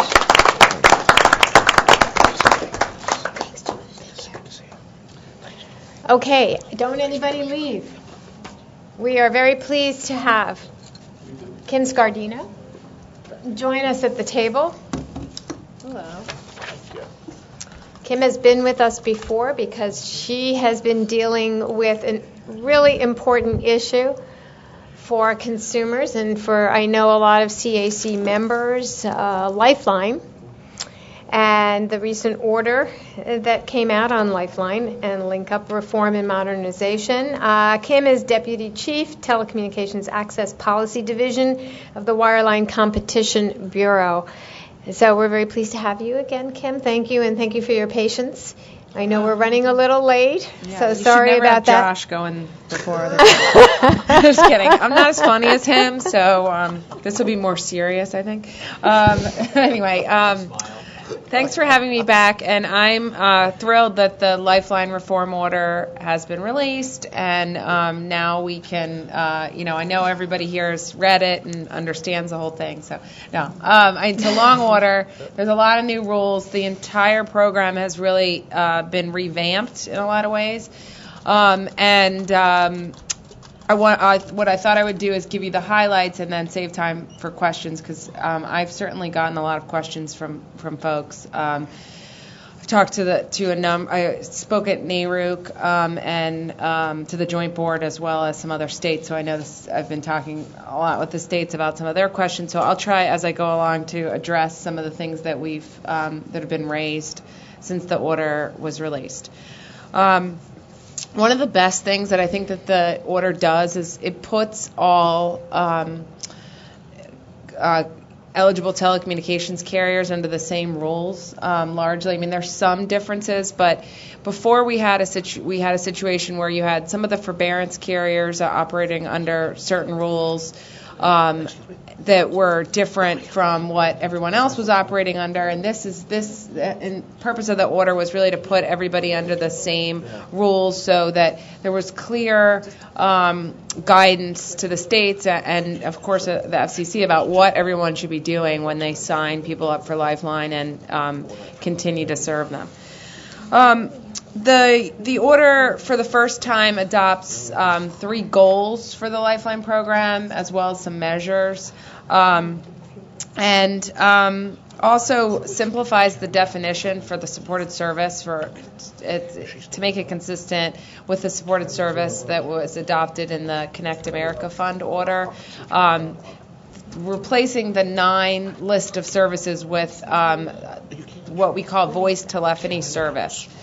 And along those lines, it also talks a lot about what constitutes facilities for purposes of providing that supported service, and it grants conditional forbearance to those carriers that had previously relied on the Operator Services Directory Assistance type of service to become facilities-based providers when they got designated, and the order basically doesn't disrupt any service that's being provided right now, and sets forth a process whereby those carriers that had previously relied on facilities that are no longer supported services, that they could come to the FCC and get a compliance plan approved and continue operating services. And those that haven't been yet designated would first get a compliance plan from us. And the compliance plan process will just be that they file a document explaining how they will comply with the rules in the order of how they will sign people up for Lifeline. And we are going to be issuing a public notice next week to carriers explaining what they need to put in those compliance plans. The order also adopts, starting April 1st, a flat rate reimbursement, which we think administratively will be a lot easier for everyone. Before we had a 3-tiered process for non-tribal support. The order doesn't do anything to disrupt the current Tier 4 tribal support, but it replaces the old process, which was a bit antiquated because it relied on the subscriber line charge of the ILEC that really had nothing to do at all with the service being provided. So it replaced it with a flat rate of $9.25. And that we look at that as an interim rate subject to, we have a further notice asking questions about what the permanent rate should be and whether that's enough support. So we're anxious to get feedback on that from carriers. I'd say the heart of the order relates to the eligibility and certification and recertification for Lifeline.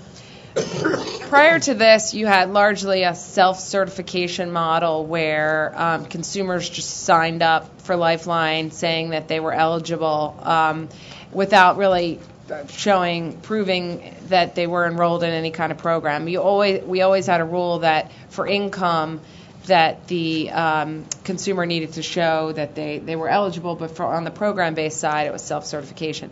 And the certification forms that the carriers had were largely, very small font, really not explaining that it was a federal benefit that the customer was signing up for, what Lifeline was. And the intent of the order is it's really focused on consumers, so that consumers really understand that they're signing up for a benefit. When we did a 12-state duplicate process that we went through to contact consumers that had more than one Lifeline, we found that a lot of consumers called in and said they didn't even realize that they were signed up for more than one Lifeline. And I think that the revised certification process will go a long way at consumers understanding that they're actually signing up for a federal benefit and what the requirements are for that benefit. So along those lines, the order establishes uniform eligibility criteria that are a floor that the states can go beyond. That basically means that in any state that a consumer can sign up for Lifeline through income, which is 135% of the federal poverty guidelines, or through participation in a qualifying program. At a minimum, the state needs to accept the federal programs, and a state could add additional programs if it has a program in its state that is income-based and meets the criteria established in the order. So that anywhere that somebody can get Lifeline, that anybody that is eligible for Lifeline can sign up either through proving that they meet the income threshold or that they participate in one of the qualifying programs. I've gotten some questions from states about, what that means, and basically what it means is any consumer should be able to sign up for Lifeline either through income or program based, and that the states are certainly free to add programs to the list, that the federal list. Along those lines, and Olivia was very helpful on this next point, which is the one per household rule, which is really a one per economic unit rule. And you could interpret it as one per family. It's one per economic unit. And we had, in the notice of proposed rulemaking that the Commission released in March, had proposed a one per residential address. And we heard from people that came in and said, there's multiple households that often live in an address. And you shouldn't go with that definition. So we didn't. We went with a definition that allows multiple economic units that might share an address to get Lifeline. At the same time, it also allows people living in group living facilities to get Lifeline as well, which prior to this order was a bit unclear. I mean, with the way the rules were before, you didn't see a lot of Lifeline participation from people living in group living facilities, and we certainly know that we got a lot of questions about that along the way, about why people that did live in group living facilities couldn't get Lifeline.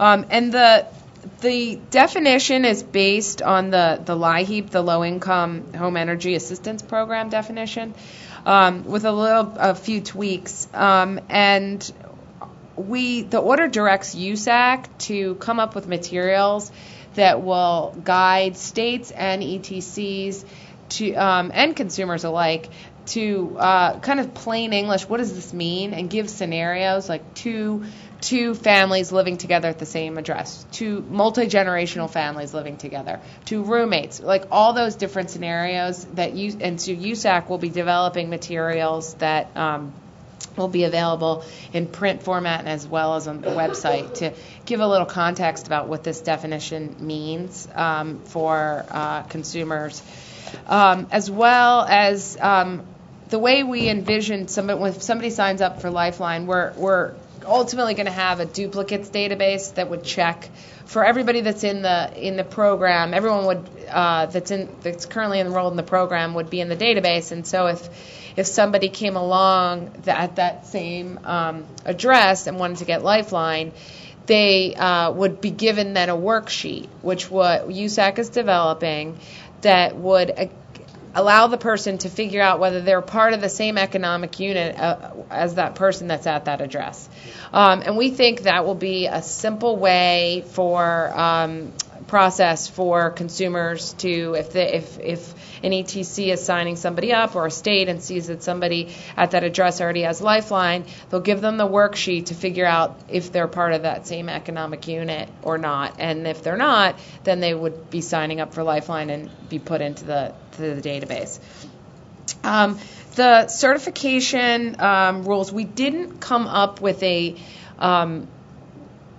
uniform certification form that everybody has to use, because we knew that states and ETCs have their own forms now, and instead we chose to, in an appendix, which is Appendix C, list all the things that need to be updated on that certification form. So everyone can take their existing forms and just update it with all the things that need to be part of that form, and that all has to just be done by June 1st. So June 1st is the date that the one per household rule and the certification rule take effect.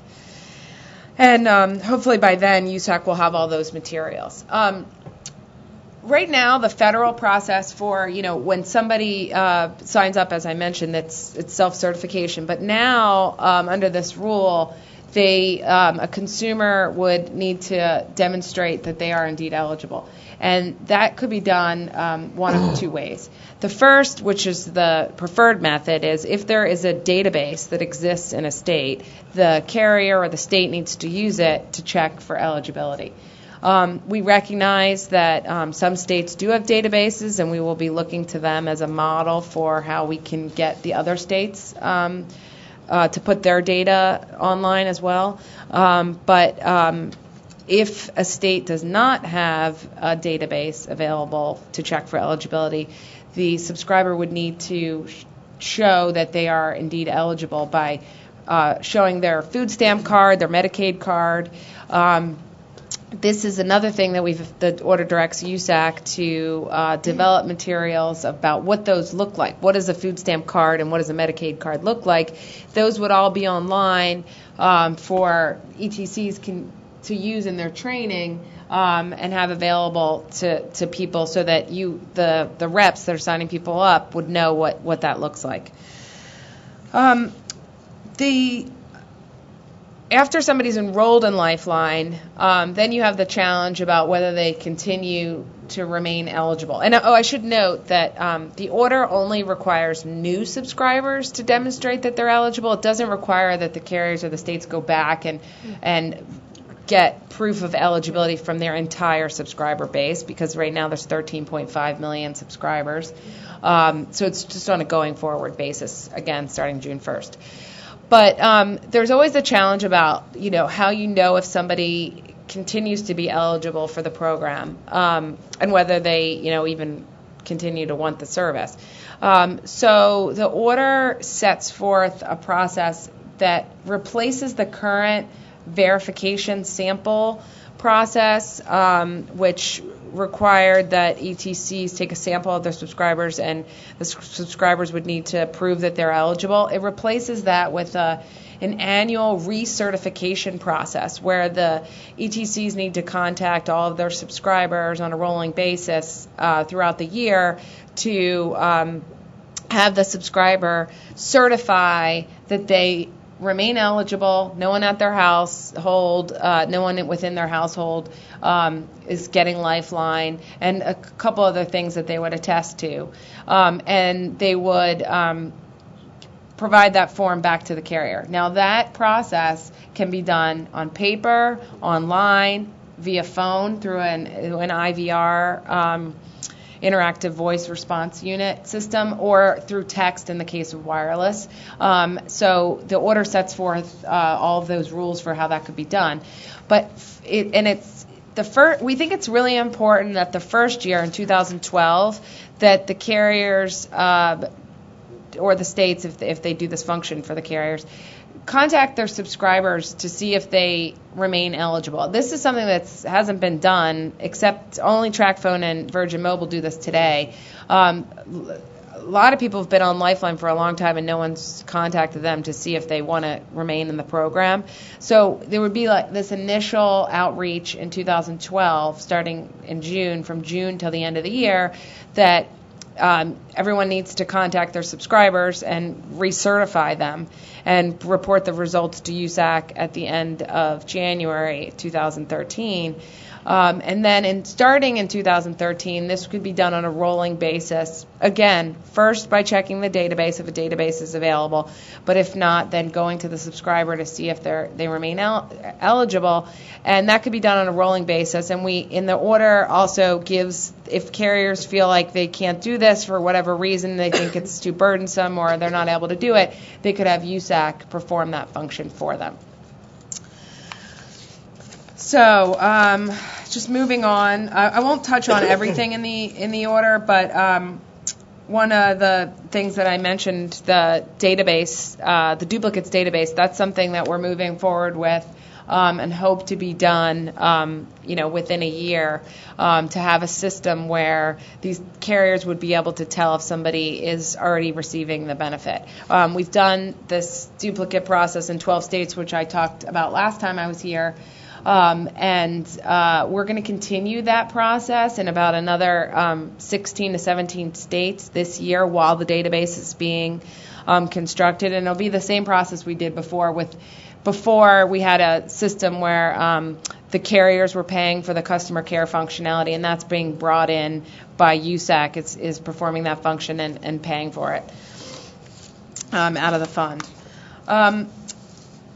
The order eliminates link-up support for carriers serving non-tribal lands, and on tribal lands, only those carriers that are high-cost recipients would be able to get link-up.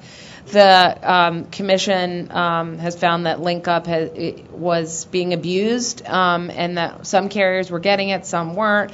The carriers that were getting it were serving the same areas as those that weren't getting it, so the commission concluded that it was a waste of resources for the fund to be giving a link-up subsidy to some carriers and not others in the same area. A little similarly, but a little different, toll limitation service. The order clarifies who's even entitled to toll limitation service support and who needs to provide it. And basically, if a subscriber can pick up the phone and dial make toll calls that incur additional fees, then the carrier needs to offer toll limitation service and could get support. But if the subscriber is offered all distance minutes where it can't incur any additional charges for making a toll call, then toll limitation service is not necessary, and certainly the carrier should not be seeking support for it. The order adopts a 60-day non-usage condition, which really only applies to prepaid wireless carriers that offer the service for free. The order does not require a minimum charge. The carriers are still allowed to offer the service for free like they have been doing. But those free carriers have this extra condition that they need to make sure that the subscriber is using the service. So after 60 days, if the customer has not used the service, they need to check in with them and see if they want to continue with the service. And if they don't, then they have to be de-enrolled from Lifeline, and that carrier shouldn't be seeking money from the fund. We also established some activation requirements that, phones couldn't be shipped to people that were pre-activated, because we got some complaints that consumers, were shipped phones that they never ordered and they were already activated. So that company was seeking money from the fund, but nobody was actually using the service. So somebody needs to activate the service before that carrier can seek reimbursement under the fund. The one part of the order relates to consumer disclosures. It's called marketing and outreach, but it's largely a disclosure section about what consumers need to be told about the service, that it's a Lifeline, that the product is a Lifeline-supported product, that it's a government benefit, and what you need for enrollment. I mean, some of the things we were seeing, like these refer a friend programs where you could send a Lifeline link to somebody that wasn't even eligible. So that needs to be clear that you need to be eligible in order to qualify for this benefit. And it's a benefit for low-income consumers. It's not just something that anybody can get. But there's also in the same section of the order a discussion about the need for consumer outreach about the new rules. And this is where I think the Consumer Advisory Committee can really play a role. And I don't know when you're meeting next, but if, this is something I would love for you to give us some recommendations for how we and the Consumer Government Affairs Bureau, Gail Teicher's here from that bureau, we're going to be working on a campaign to reach consumers about what the new rules are. I mean, one of the things we did during the duplicate process was public service announcements in the states, and the intergovernment affairs folks that go out to conferences were passing out literature. That'll all be updated, but if you all feel that there's other ways that we can reach consumers, we would love to hear it. So I encourage you to look at that section of the order. There's audit provisions for new carriers as well as ones that are independent audit requirements for carriers that take more than $5 million in annual on an annual basis from the fund. It also moves the right now the program is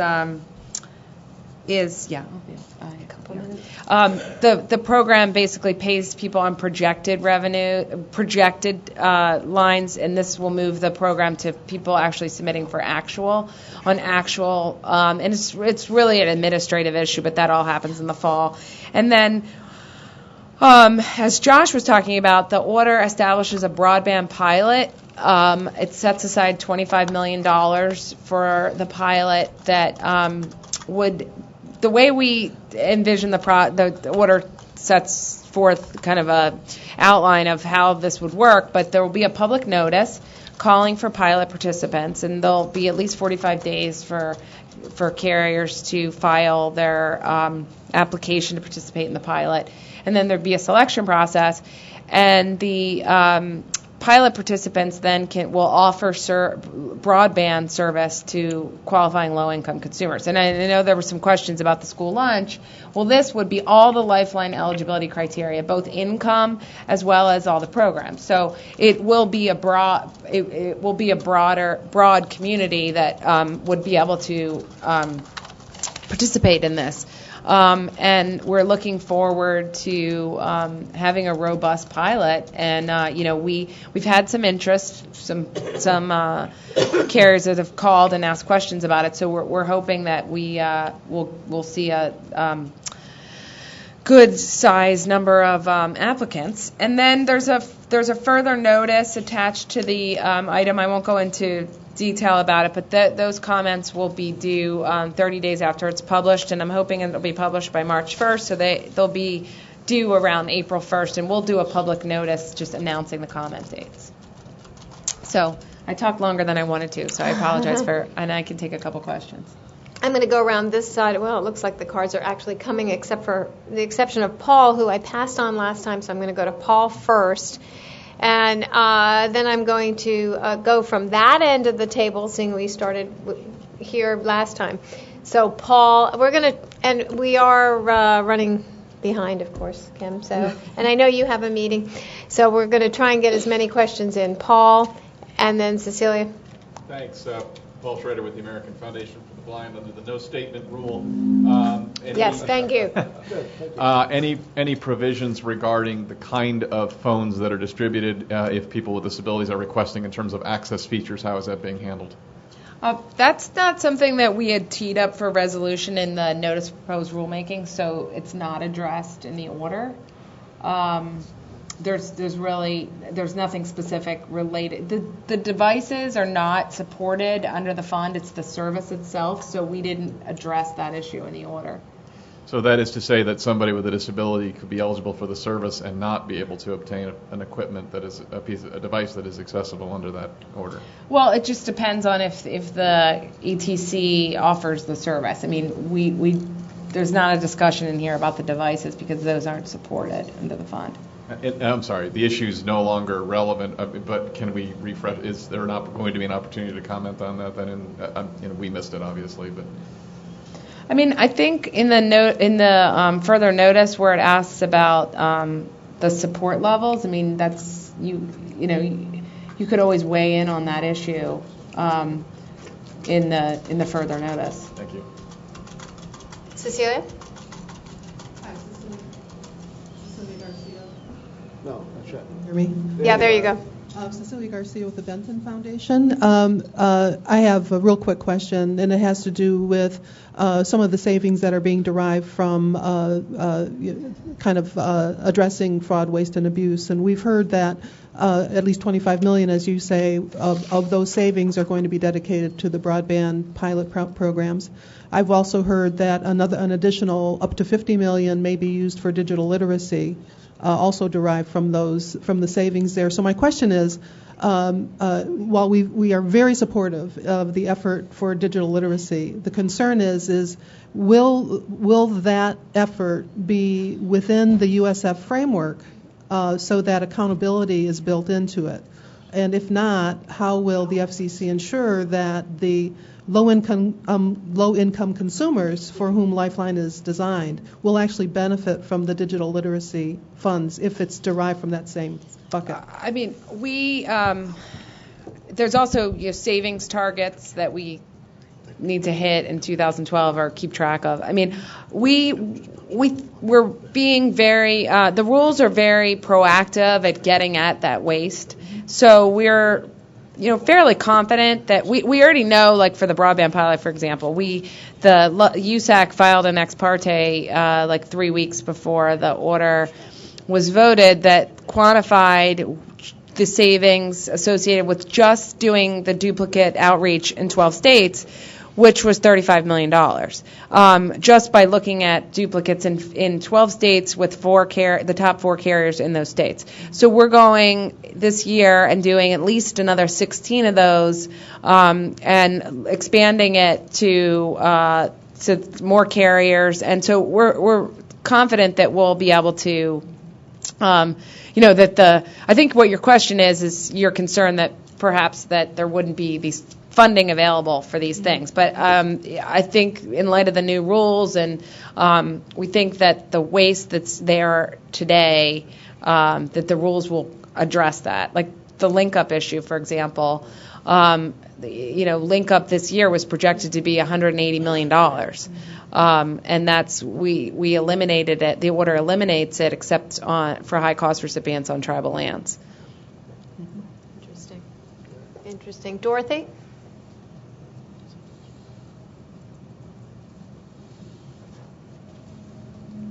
Dorothy speaking.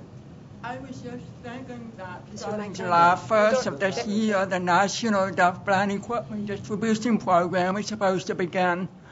And I was just thinking that Lifeline and LinkUp would be very beneficial for some of the consumers who are participating in that program. However, if I remember correctly, the National Deaf Blind Equipment Distribution Program, the applicants must meet the federal poverty guidelines at 400%. And I think you said that Lifeline or LinkUp is 135%, if that's correct. I'm not sure if that's the right number. But I'm wondering how we're going to reconcile those two figures, because many of the deaf-blind people who qualify for equipment under the Deaf-Blind Equipment Distribution Program at the 400% federal poverty guidelines were not qualified under, if they're over 135%. Is that the right amount, 135%? It's 135% of the federal poverty guidelines. Right. So those two programs are not going to reconcile if the deaf-blind person is over the 135%. They don't qualify for the Lifeline or the LinkUp. So I'm seeing that might be an unfair or sort of a discriminatory reconciliation between the two programs, because many deaf-blind people would probably want to participate in the Lifeline or Link Up. Thank you. I think Karen Peltz-Strauss, our next speaker, can address this at her presentation, which is up next in just a few minutes. But I think I have one question. Can we do one more? One more question, Stephen? I'm Steve Posios. I'm with the American Consumer Institute. I want to make sure I understand. You talked about some individuals who would qualify based on programs, but you also said distinctly that there also would be some income-based. And I want to understand how that works. Let's say, for example, we have a connected household with above average income, just as an example. They have a child, a 22-year-old child out of school, not working. They have, let's say a spouse who receives minimal income, but files separately. You have an aunt who's retired, living in a room separately. Do those individuals potentially qualify for Lifeline? Yeah, I mean, it depends on potentially. I mean, it depends. The way we set the definition up is all adult individuals contributing to and sharing in the income and expenses of the household. So it's an and, like contributing to and sharing in the expenses of the household. So, and those are the types of scenarios that USAC will be developing for the materials.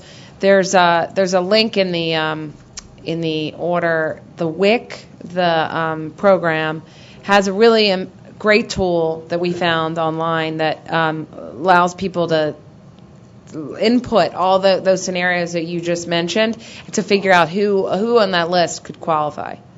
Okay, thank you. Okay, thank you so much, Kim. It was great information. You synthesized a very long order for us, so we greatly appreciate that. So thank you. All right, great, thanks. Sorry we were running so. Oh, it's okay. Appreciate it. Thanks so much. Appreciate it. Okay, hang in there, gang. We're almost at a break, but if you could just stay seated for another one of our speakers who has been very patient with our scheduling this morning.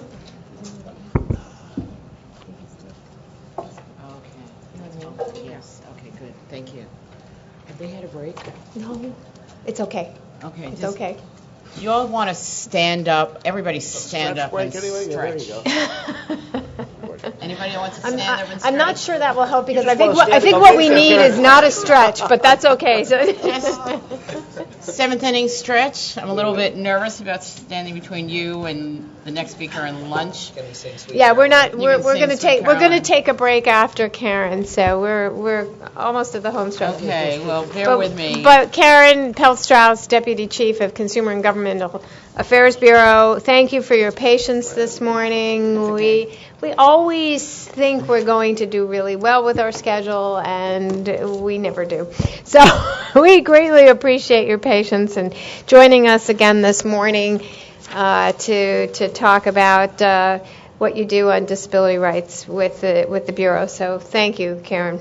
Sure, my pleasure. It's great to be back and to chat with you. I think the last time that I addressed you all, I was only here to talk about the clearinghouse, which means that we have done a lot since the last time our Bureau actually talked to you about disability accomplishments here at the Commission. So there's a long list. I'm going to give you an overview. Later on, Greg Leibach will be down here to meet with the breakout session, but always feel free to contact me individually if you need more information about any of these issues. A lot of you around the table know these issues very well, having been very involved in the proceedings as they were making their way through the Commission.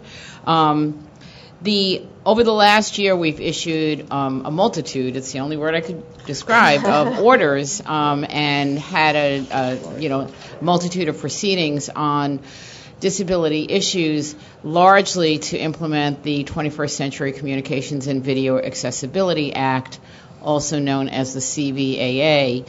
Among other things, we issued rules last April on the deafblind equipment distribution program. In August, we issued the video description rules, which require narrative descriptions of what's going on visually on a television program that are inserted into natural pauses of television programs so that blind people can follow along with the program. Those were rules that reinstated rules that had been overturned by a court back in the early 2000s. In October, we issued very comprehensive rules. I think the report and order in that case is 300 pages on advanced communication services and equipment. You're on the mic. To make sure that people with disabilities can access services and equipment that are used with the internet for the most part, and it's focused on communications, not video programming. So things like instant messaging, electronic mail, and interconnected and non-interconnected VoIP services and equipment used with those services.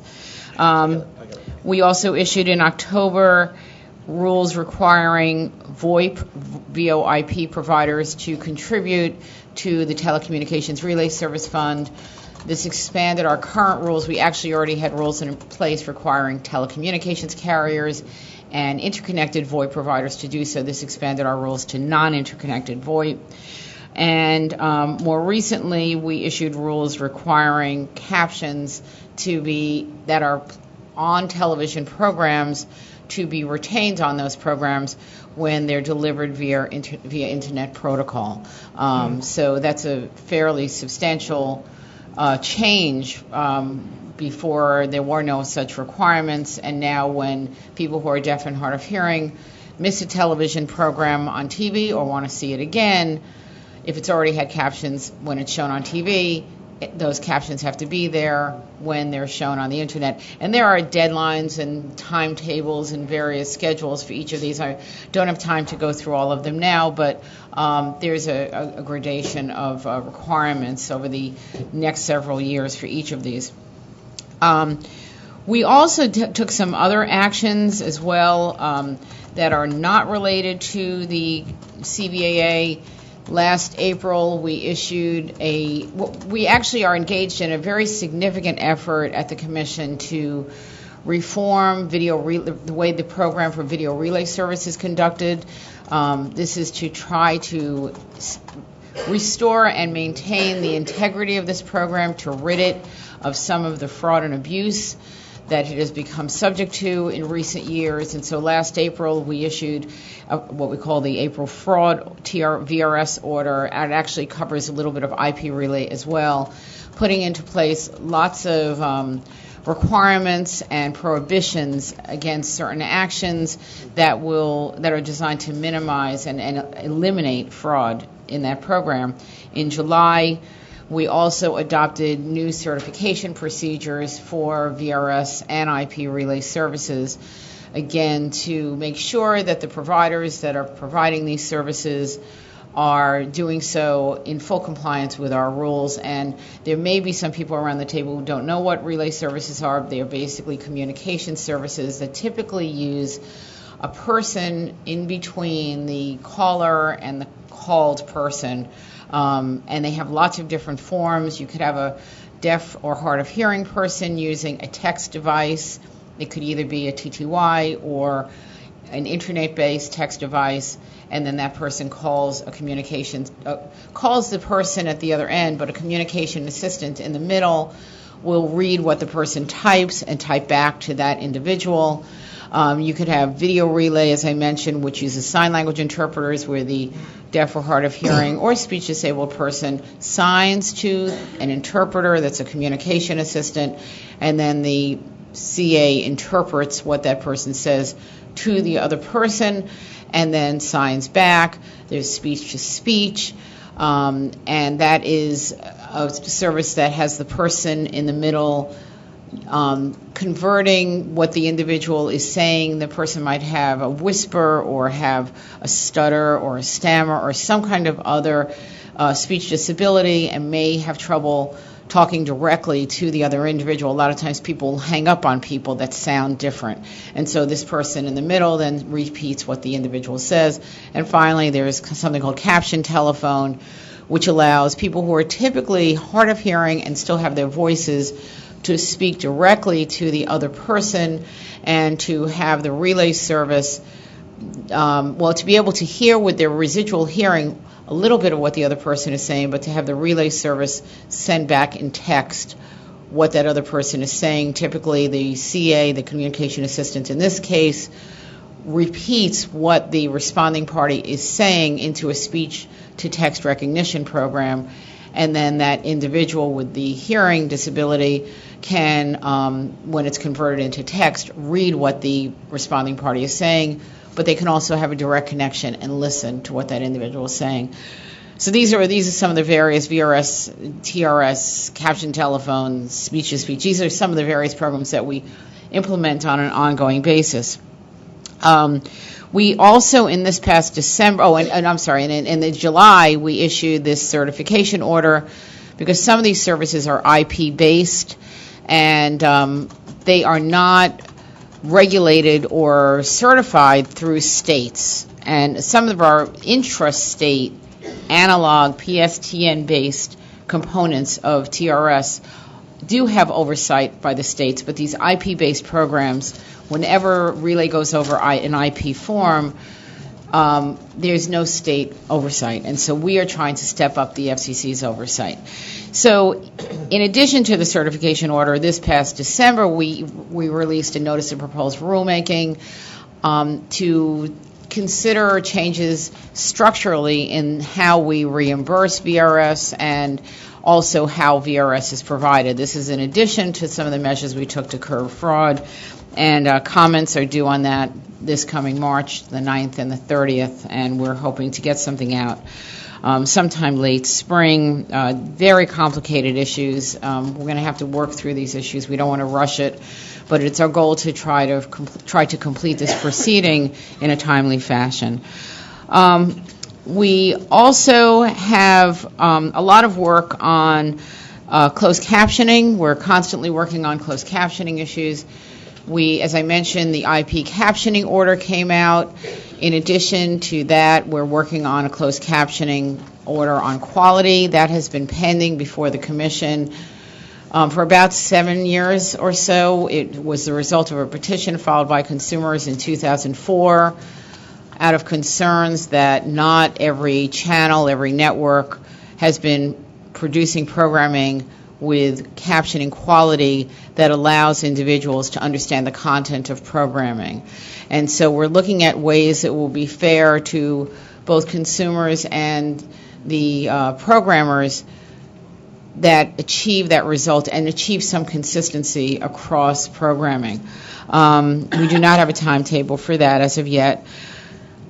We also, in October, released what's called the Anglers. It has a lot of different names. It's the Anglers Reversal MO&O, Memorandum, Opinion, and Order, which overturned a series of exemptions that had been granted, which by CGB in the past, that we felt had not gone through the necessary processes for reviewing exemptions. Under our rules, an entity can petition for an exemption from the captioning rules if they believe that they would experience what is now called an economic burden or that it would be economically burdensome for them to provide captions. At the time that this order, the original order granting the exemptions was granted, the terminology was undue burden.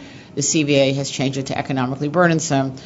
The result of overturning these original petitions was to have approximately 300 additional originally there were 2 petitions granted, 2 exemptions granted, but then there were approximately 300 more linked to the rationale in an original decision that had granted those 2 petitions. The Commission here decided that all of them had not been reviewed appropriately and were based on an incorrect standard, and so as a consequence reversed all of the exemptions.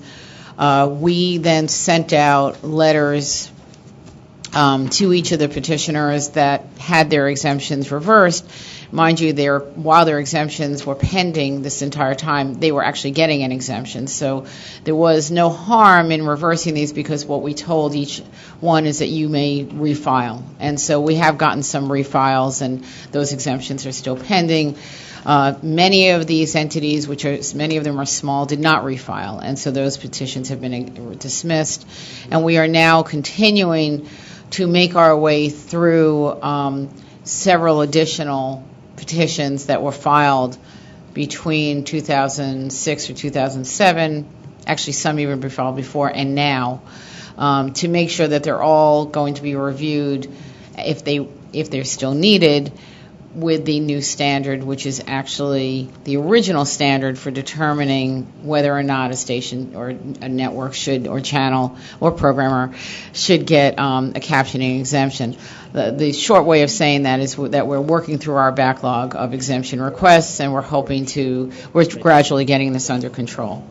It was mentioned before that we have this National Deafblind Equipment Distribution Program. We're hoping to get this up and running in July. This is a phenomenal program, the first time that the Commission ever took affirmative steps to make sure that the deafblind population has access to equipment that's specifically designed to assist people who are deafblind to access communications, specifically telecommunications and advanced communication services. And we are now reviewing petitions, or rather applications for certification by state and local programs that want to implement this program. It's basically a locally based, the distributions will be occurring from local programs, even though we're coordinating it on a national basis. We're also looking at applications from entities that want to provide outreach, because we have an outreach component as well. In answer to your question earlier about the inconsistency between the income qualifications between the two programs, what Rebecca explained to me, I'm not as familiar with the Lifeline program as she is, but she said that if individuals meet the guidelines are for certain federal programs like Medicaid, even if they have more income than what is specified for Lifeline, they can still qualify. So there may be some individuals that fall between, I think it's around 135% for Lifeline and 400%. You were right, it's 400% for the National Deafblind Program. They may still qualify for Lifeline. The reason that we established such a lenient, if lack of a better word, or a liberal interpretation of the federal of the income qualifications for the National Deafblind Program is because we received on the record a lot of information about the very high costs, medical and personal assistance costs, and other costs related to being deafblind that were so common for deafblind people. And so we didn't want to exclude anybody that, might have an income that's, even 300% of the federal poverty level if all of their expenses are bringing them down to 100% of the poverty level. And so we went to 400%, which was what some of the state equipment distribution programs do. That was the max that we saw that some of the state equipment distributions do, and so we felt comfortable using that as a cutoff. Something else that we're very active in now is NG 911. We have our Emergency Access Advisory Committee, which was created under the CVAA, which conducted a survey last spring to determine the preferred methods of providing emergency access, of using emergency access technologies for people with disabilities. That committee developed a report based on that survey containing recommendations to the Commission. It gave us that report on December 7th, as was required by the legislation, but the committee decided to continue its work and go into more depth with respect to trying to refine what those recommendations are, and they have developed 7 different subcommittees for this purpose. For just by way of example, there are committees on using text to 911 for mobile solutions, pre-NG 911, using sign language with PSAPs, TTY transition. Again, there's approximately 7 committees. And we are hosting, you may be interested in knowing this, at the end of March, on March 28th and 29th, we're hosting an exhibition fair here at the Commission where we will be having on display and having demos of proposed interim text to 911 solutions, again, pre the full-blown NG 911. And the reason that we're hosting it then is because this is on the tails of NENA's, the National Emergency Number Association's 911 goes to Washington. And then also on the 30th, the EAAC will be having one of its committee meetings. So it's going to be 911 week, basically. And we understand that there's another demo happening on the 26th. So if you are interested in 911, this is a place to be. The other things that we're working on is the Accessibility Clearinghouse. Again, we talked to you about that last time, but just wanted to let you know that we're still working on it actively, have meetings on it, it seems like every day. We're concerned we're not getting a lot of hits on it yet. Clearly, we need to do outreach. We're required by the Act to do outreach, and we are working on improvements. And we're very excited. We think it's a great clearinghouse, and we're looking forward to working with this community and others to make sure that this does reach the intended population. And the next thing is HAC, hearing aid compatibility. We haven't released a whole bunch in that area for a while, but we do have pending some new standards, and we also have pending rulemaking to make sure that advanced communication equipment used with advanced communication services are also hearing aid compatible, and we're expecting that the Wireless Bureau will be working on that again in the coming months.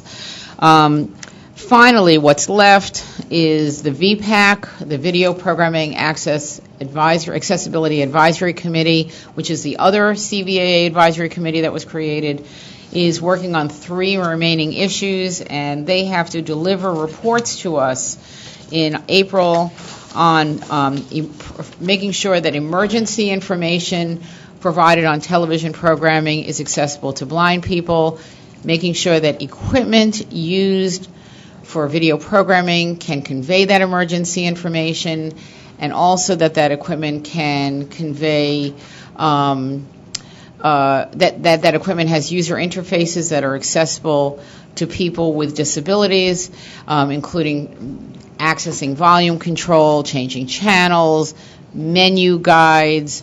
Very difficult right now for a blind person to navigate those types of interfaces and controls on a television. And finally, making sure that this equipment can pass through or render video descriptions. So there's still a tremendous amount of work being done by that committee that will be coming to us in April, and then we have another 12 to 18 months, depending on the issue, to issue rules. The other thing that's happening that still is pending is the Advanced Communication Services item. Even though we issued rules in October, there are some pieces left out, and we have to complete those with respect to the issues that are outstanding are browsers on mobile phones, video conferencing, and a small business exemption, among others. So we received comments on this, I think February 13th. I think that replies are still due by March 12th. Or I have 14th here, but okay. 12th? I have the 14th, but in any case, they're due mid-March. So then we're going to start looking at those, and that's another proceeding that we're going to have. Finally, we just last week or the week before issued a public notice seeking comment on IP Relay. It was a refresh notice to follow up on a notice of proposed rulemaking that we issued, I think it was in 2006, asking about measures that we can take to curb fraud and abuse of IP Relay. Again, unfortunately, although these are programs designed to assist Relay users, they've become subject to abuse that had not been anticipated when they were first created, and so we're trying to crack down on that. So that's it, and I know that I know that you're tired. I'm tired from going through this, but and I know that you don't have a whole lot of time. I don't know if you want to take questions. If you have any questions now, or you want to bring them up during the disability section and just take your break now. Any questions? If you have time for a couple questions, if anyone does have a couple of questions, Paul? Yeah, Paul Schrader, American Foundation for the Blind. I'll just ask you, Karen, the same question I just asked about Lifeline and equipment. Is this something that could be dealt with by the Commission to ensure that people who have access to handsets under the new Lifeline requirements can in fact find handsets that are accessible for people with disabilities, because it is at that low end of the equipment that people have had the most trouble finding accessible handsets? I wasn't here when you asked the first question, so I'm not sure what it's predicated on. But I do know that you're right, that there are issues, especially for the blind community, that there are significant problems with being able to find lower-end phones, because it's the higher-end phones that tend to have the accessibility. The only thing that I could suggest is that I will talk to Kim about this and confer with the Wireline Bureau to see whether there is something that could be worked out. But I can tell you that it's something that really does concern us. We've hosted some events here, some workshops to address that, and we just continue to encourage individuals to feel free to file complaints when they see phones that are not accessible, and we will try to address those that way. Basically, Section 255 of the Communications Act and now Section 716 are both complaint-driven. So 716, which is the Advanced Communication Services, those filing complaints for those has not gone into effect yet, but many of the phones that you're talking about are still under 255. Thanks. That's bad. And there's one now. My bad. My bad. All right. Does anyone else have a question for Karen? Karen, thank you so much. Your work is exhaustive and exhausting, and we really appreciate your being here. You've done so much at the Commission, at the Bureau, and we greatly appreciate your coming and talking to us again. It's my pleasure, and I just want to say that, clearly because I'm here, I get the credit, but it's not only me. Obviously, there are teams and teams, multiple teams of people around the agency that have spent hours on weekends, evenings, given many, many hours of their free time to meet the tight deadlines imposed by the CBAA and to achieve these other goals. So, whenever I get the chance, I thank those individuals because they have been absolutely extraordinary. So it's been very, very gratifying being able to work with all of these individuals and to watch this administration's commitment to making sure that these issues get addressed in a timely fashion. And thank you as well for all of your input. Thanks, Karen.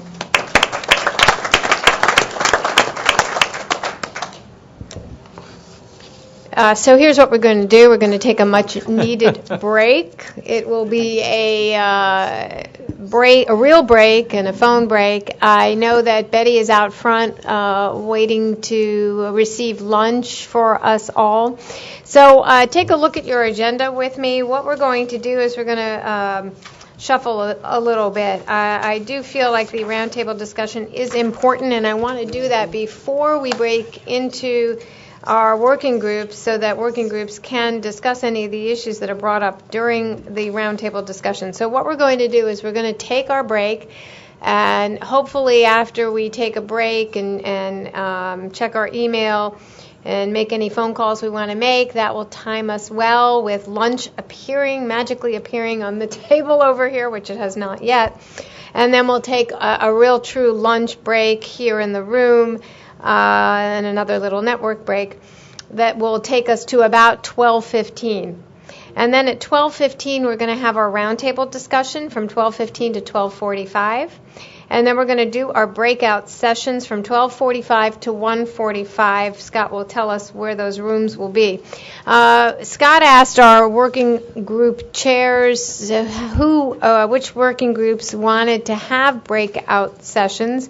I think the media group has already done a meeting, so they're not going to have a breakout session. I know the USF working group does want to have a breakout. I think the broadband working group is going to meet. Is that right? Okay. Disability group is going to meet here. I know that. Ed, what about the consumer? You're going to have a brief meeting. So you may go meet and then join one of the other working groups. Great. Excellent.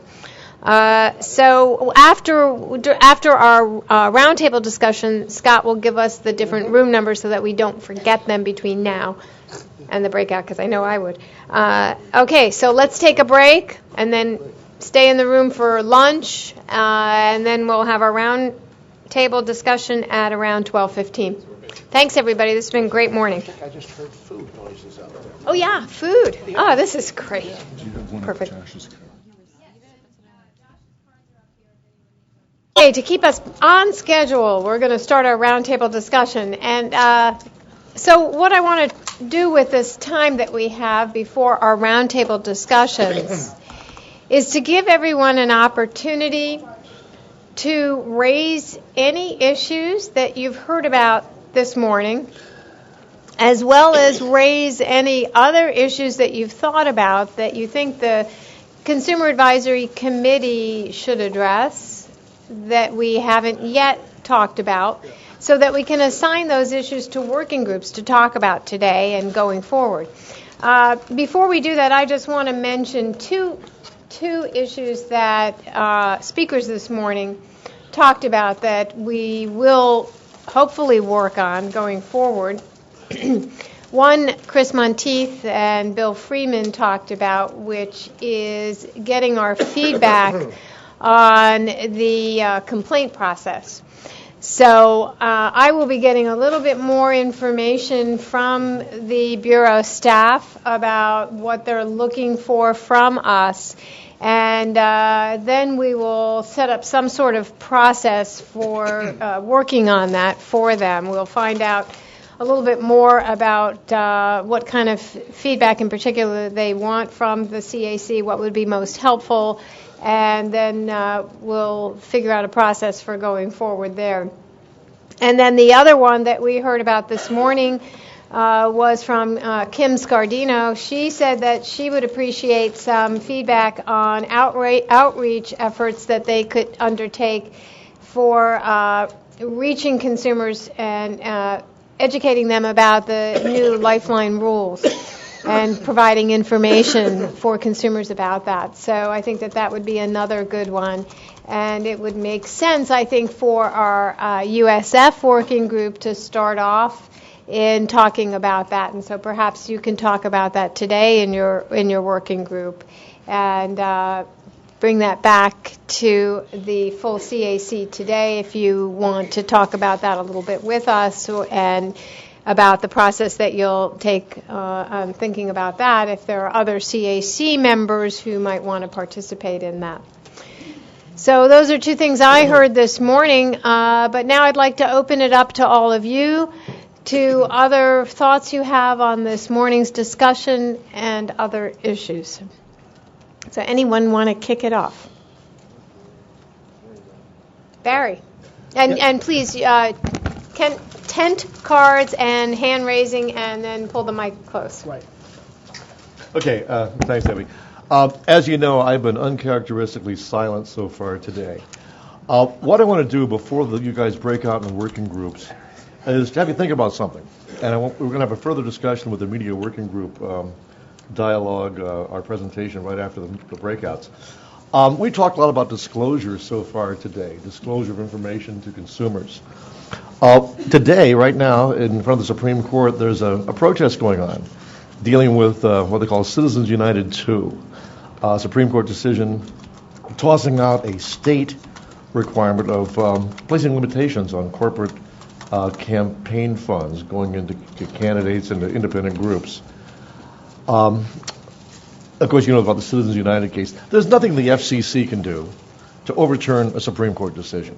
There's nothing really that Congress can do either to overturn a Supreme Court decision. But that decision, the original Citizens United, even the one today, suggested that voters, consumers, would have full access to information as to who is trying to persuade them. But the way the FCC has been interpreting a long-standing provision of the Communications Act, Section 317, has really failed to provide that kind of disclosure.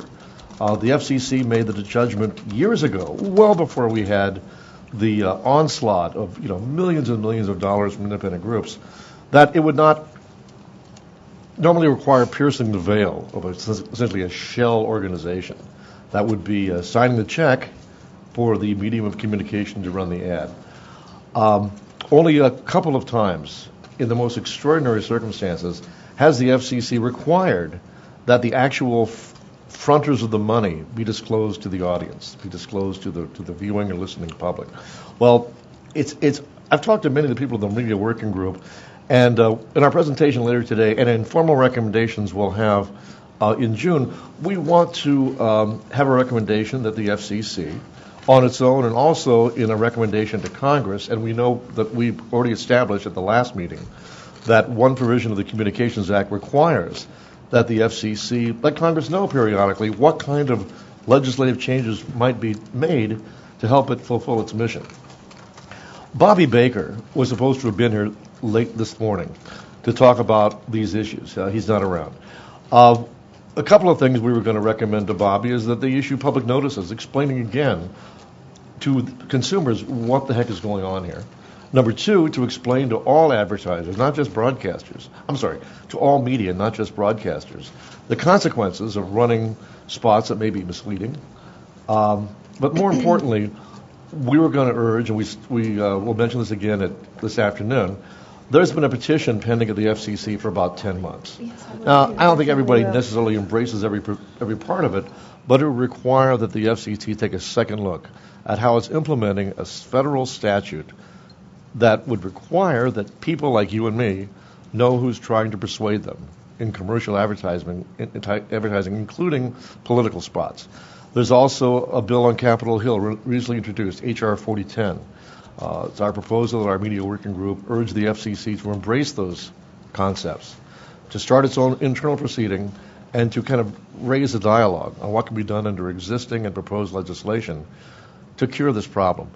More details at 1:45, I believe. Thank you. So a couple things, Barry. First of all, Barry mentioned Bobby Baker at the FCC, and just to let everybody know, Scott invited Bobby Baker to come and speak today, and he definitely wanted to be here.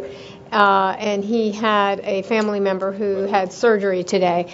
So unfortunately, he had to be out of town for that reason. So it is not out of lack of wanting to be here to talk about it. So I just wanted to mention that.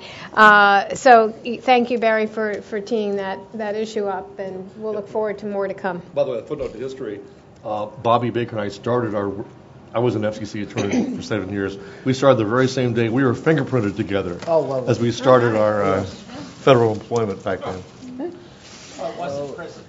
Exactly. You haven't served hard time together. It depends what you call being an FCC attorney. Thank you. Thanks. Mitzi. Good afternoon. Two things.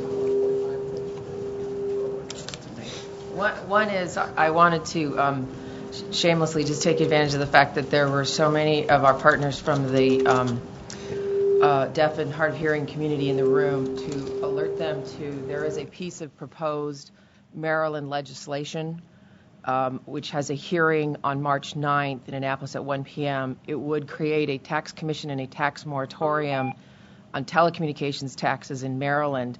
The state fund which finances the relay services for telephone services for the deaf will run out of money in the end of FY13, and if the tax moratorium goes into place, they will have no means to enact some new funding mechanism. So if any of you are interested in that, if you could just see me and I'll just separately give you information about that. I'm trying to find some people from the deaf and hard of hearing community to come and testify. That is a Friday, March 9th in Annapolis. It's at 1 p.m. But the other issue I wanted to ask generally in the CCAC is whether it should be part of the general disabilities working group or whether a subgroup should be focused particularly on video issues. The one in particular that's been raised a lot in the last couple meetings is closed captioning. There's a lot of information and new things that are coming out there, and frankly, the FCC is not really keeping up on some of those. So I want to know, and I see Julie's not back yet, but whether there was some interest in specifically focus on video issues. Because a lot of what we deal with are dealing with handsets, phone sets, and really sort of focusing on television sets and video communications.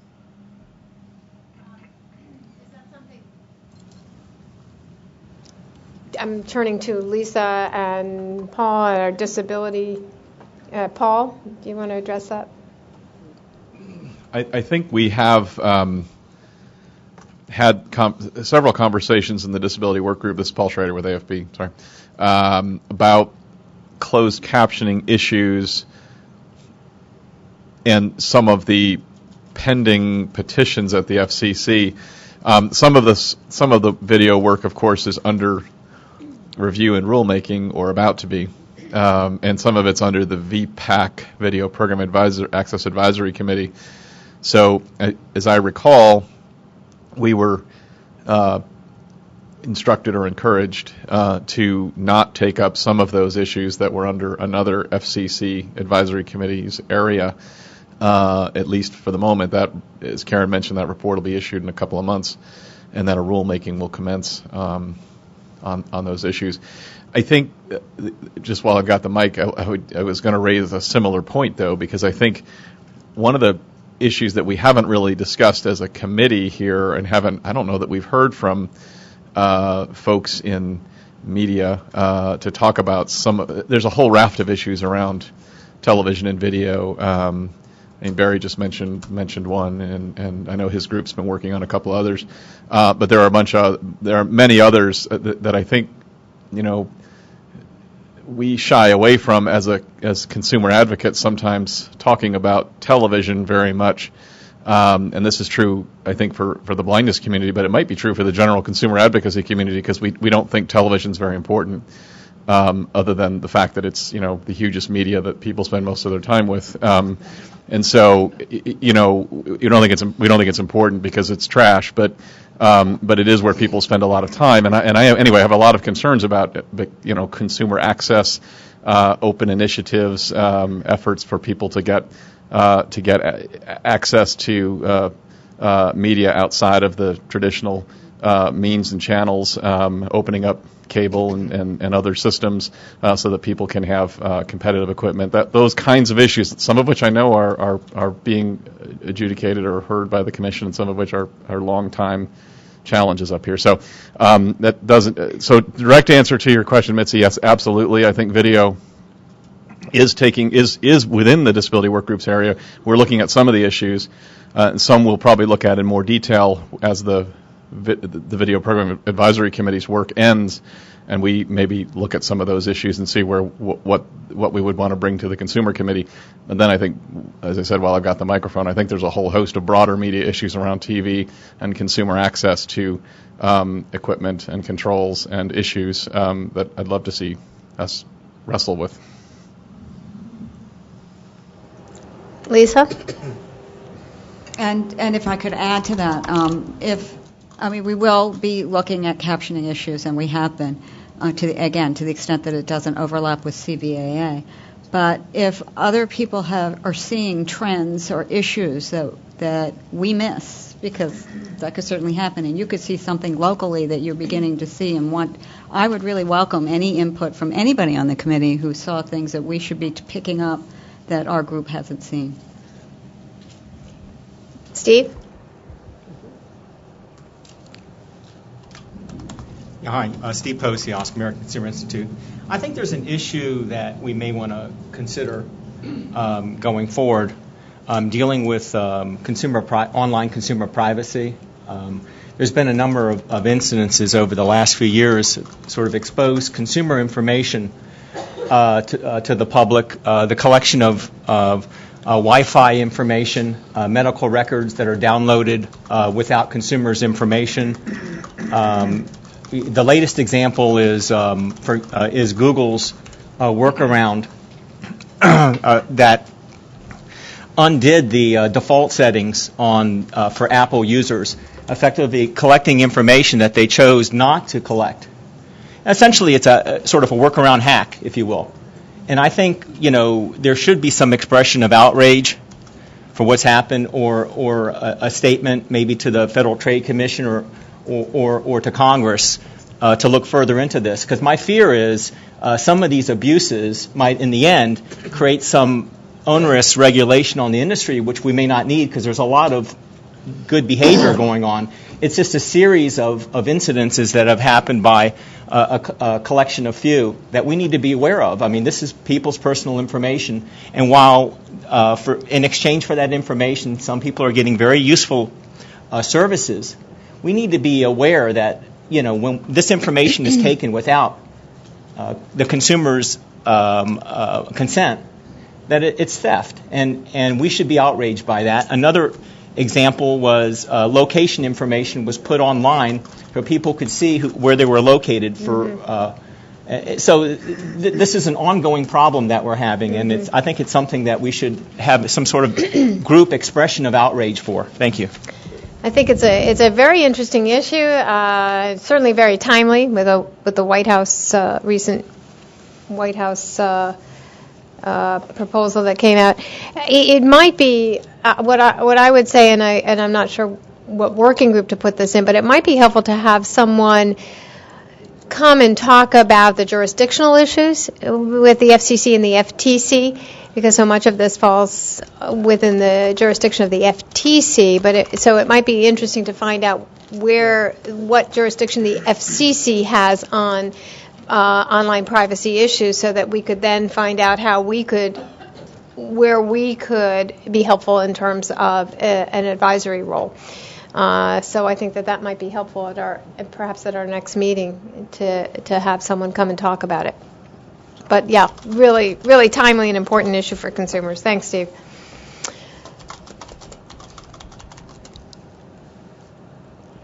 One other thing that I'll turn to you next, Art, and then I'll speak. Yeah, go ahead. You have to raise your hand for a moment until we get your mic. And identify yourself, too. I'm sorry, we should always do that. Art Neal from Utility Consumers Action Network in San Diego. Just as a follow-up on the online privacy side of things, besides the White House announcing their Privacy Bill of Rights, there's also in California an effort that just in the last 2 days, the Attorney General Kamala Harris has taken with a number of the Google, Apple, other Silicon Valley companies regarding online privacy. So you might also keep an eye on that. Okay, so two issues I just wanted to mention. I was going to mention this when Bill Friedman was talking. Number one is UCAN, as a group that deals directly with consumers and helps them resolve disputes with companies, sees this issue of getting the individual complaints to the point of understanding trends that are going on. There's a disconnect there. There's a couple ways I think that you can deal with that. In California, we actually have a monthly meeting, for instance, with Consumer Advisory Bureau of the California Public Utilities Commission to talk about some of the issues that are going on. That's something new that's developed there. I think that, while it's great to have openness and transparency of what the FCC is finding, it's also good to hear from some of these groups. I'm sure there are other groups in the room that speak to consumers directly, and to be able to communicate some of the trends that we're seeing, and turning those individual trends, instead of one-off situations where people are refunded $5 or they have their situation fixed, to help the other. When you see 5 or 10 people, there's usually hundreds or thousands that are affected, and getting that to that point of systematic fixing is something that we're really interested in. So we'd want to work with Bill and anyone else who's willing to get better access to that information. The second, I had one other issue that I wanted to mention.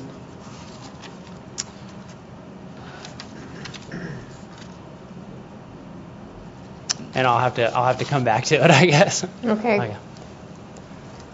Good suggestion. Well, one thing that I wanted, another thing that I wanted to just respond to is the whole Connect to Compete question and where we fit into this. And I know that the Broadband Working Group was recommended that we have someone come and talk at this meeting to update us on the Connect to Compete from One Economy. So I just wanted to respond to that. We did have someone scheduled to come from One Economy at this meeting, and that didn't happen at the last minute. And I think, and there's a commitment from One Economy to come to our next meeting. So we will have someone come to our next meeting. The CAC does have a role that Chris asked Josh a question about. In the National Broadband Plan, there's language in there that says that the FCC should develop a partnership to promote broadband adoption, and so this partnership was not named, of course. It was an idea in the National Broadband Plan, but the first step of that is this Connect to Compete. And it says in there that this partnership, that several things should happen, and one thing that should happen is that the Consumer Advisory Committee should help monitor this partnership. So we do have a role to play in monitoring the progress of Connect to Compete. So what does that mean? We're not 100% sure exactly what that means, but it means that we need to see what's going on and progress that's being made, and have folks come in and talk to us about it, and ourselves make any recommendations we may want directly to the partnership One Economy, and also to the FCC as well.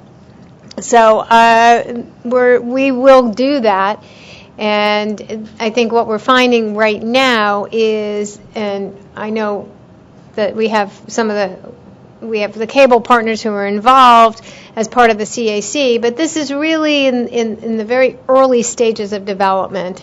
Connect to Compete is just organizing and getting going and working towards a kickoff to time with the start of the school year, 2012 school year. So they're really putting this all together now, and so they're really, the progress is better served for them to come and talk to us about what's happening at our next meeting, and we'll talk about when that next meeting will be. In June, but we'll talk about that later. But that's what's going on, and so I just wanted to mention that. I see your card go up. Does anyone want to respond to Connect to Compete before I leave that? Because, okay. Yeah, several people. Okay. Because I saw cards go up before I started talking, so I wasn't sure. So I think Amalia's card went up first, and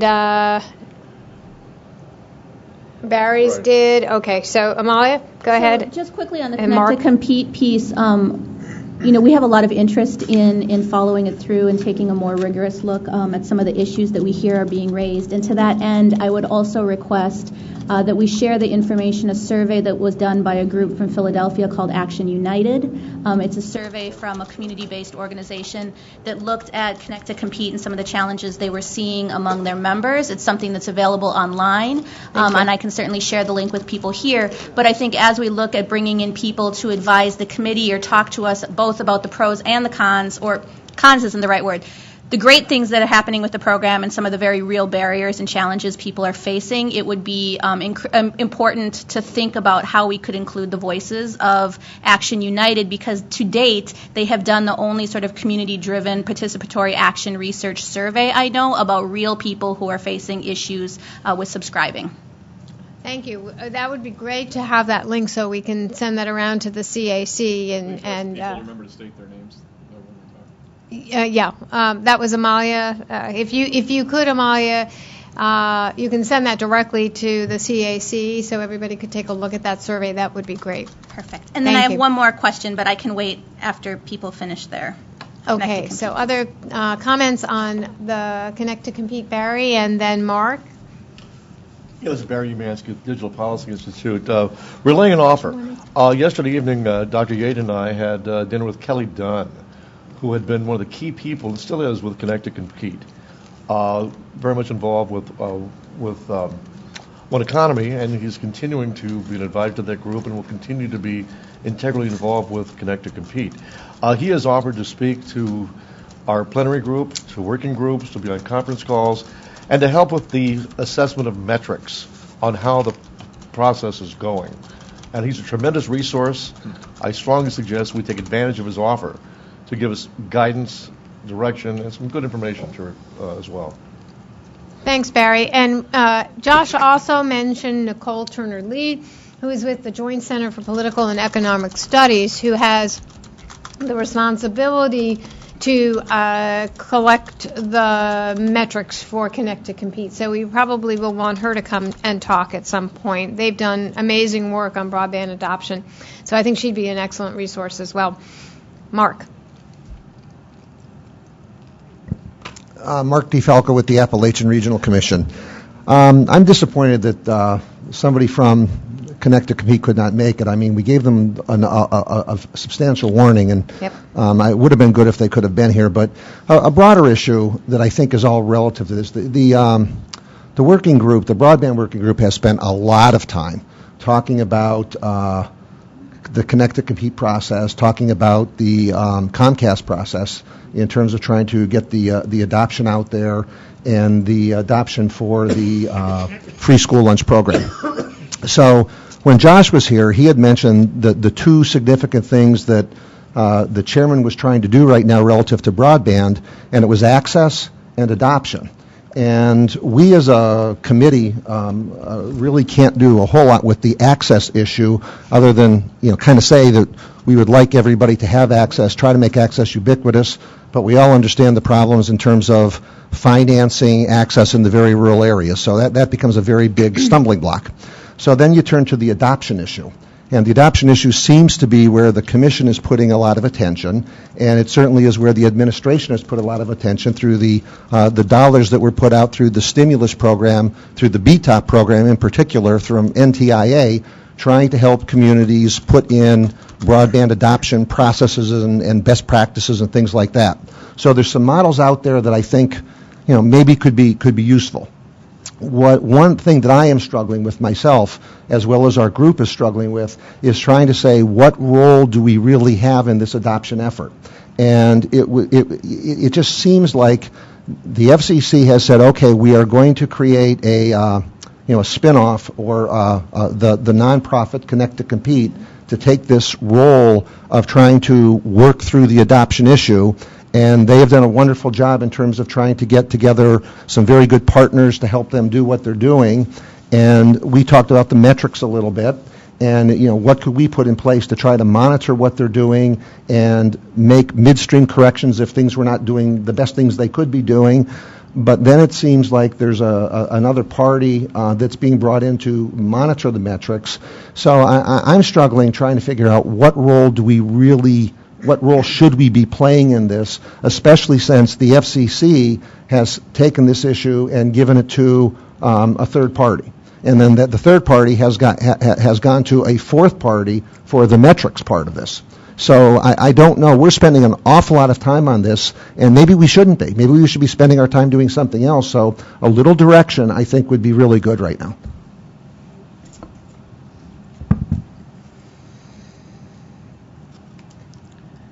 Anyone else on Connect to Compete? I have Mitzi. Okay. I just wanted, I agree with Mark that some direction would be good in getting feedback, but I would actually ask if we have the folks from Connect to Compete here, could we also get somebody from NTIA particularly their sustainable broadband adoption. Because one thing I do think that we can bring to the table is the glaring lack of coordination between federal agencies that are working on the same issue. The fact that Josh works in the chairman's office and says that they don't know about any of these programs, and NTIA has compiled, I think, a big database of some of these local programs. So one of the things I think we can bring to the table is helping to get these government agencies to talk to each other. So I would ask if we can, when we have the Connect to Compete people, could we also get somebody from NTIA?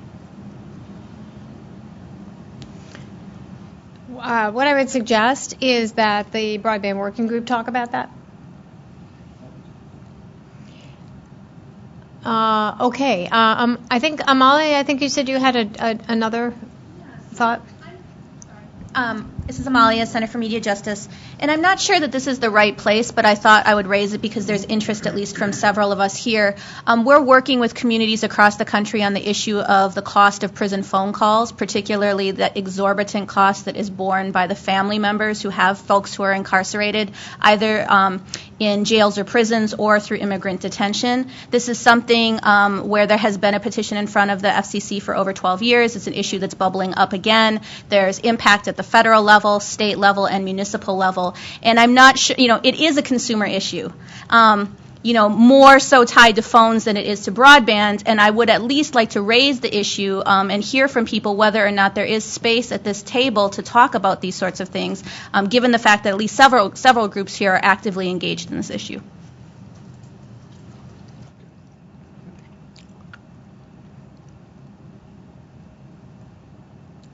Is there anyone who wants to respond to that issue? Art? Just for what it's worth, UCAN has done a number of individual cases where there are lots of issues, as you say, because there's monopolies given to carriers in the prisons. And so there are a lot of abuse that takes place any time you have a total monopoly. So we have cases and probably stories to share and ways of solving individual problems as well as identifying trends. So.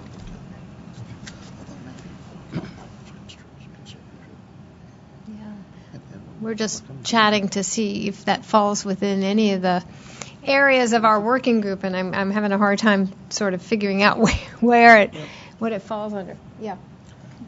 You said there's a petition pending? There is a petition pending. You said.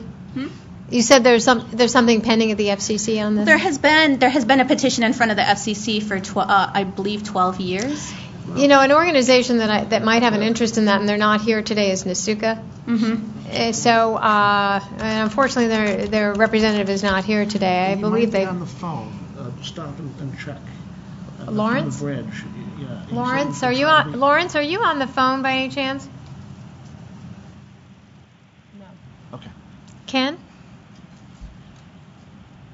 Yeah, I think one thing that might be interesting to do would be for the CAC to come up with a list of petitions that have been sitting at the FCC for years, and then get someone to come from the commission to sort of address those. There's no excuse for something lasting 12 years, much less 12 weeks. It's like 12 weeks, much less 12 years. That's just inexcusable.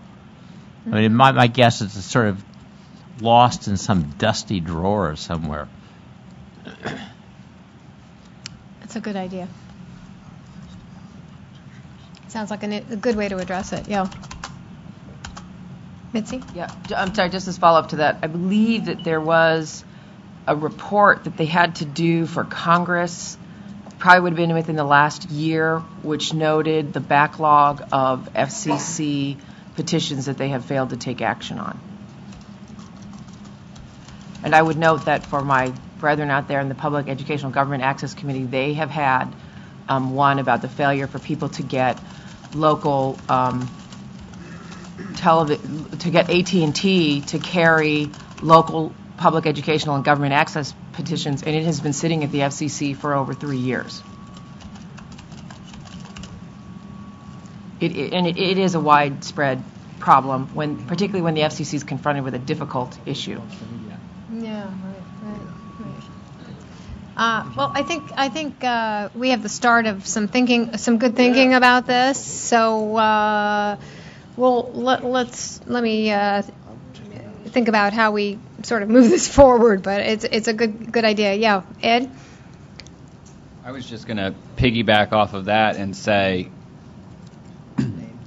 in addition to... Oh, Ed, identify yourself. Sorry, I'm Ed Bartholomew with Call for Action. In addition to some follow-up on some of those things, the CAC in various iterations has made a number of recommendations to the FCC, and I don't believe we've ever really gotten a formal report back on any of the recommendations that we've made.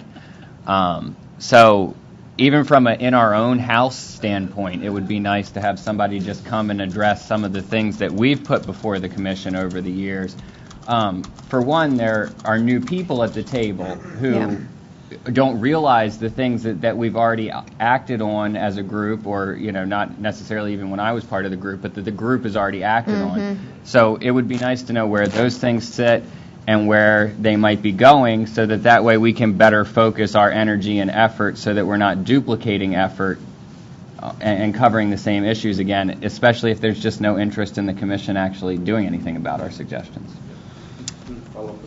Barry Umansky. I guess in partial defense of the FCC, there was the original plan to have a report back on one of our media working group and full CAC recommendations on evaluation of the national EAS test. As it turns out, that person is not here now, but I think there was definitely an effort to at least respond to one. There was a conflict, or no, Scott's going to respond. Scott, Mike. Mike. Okay.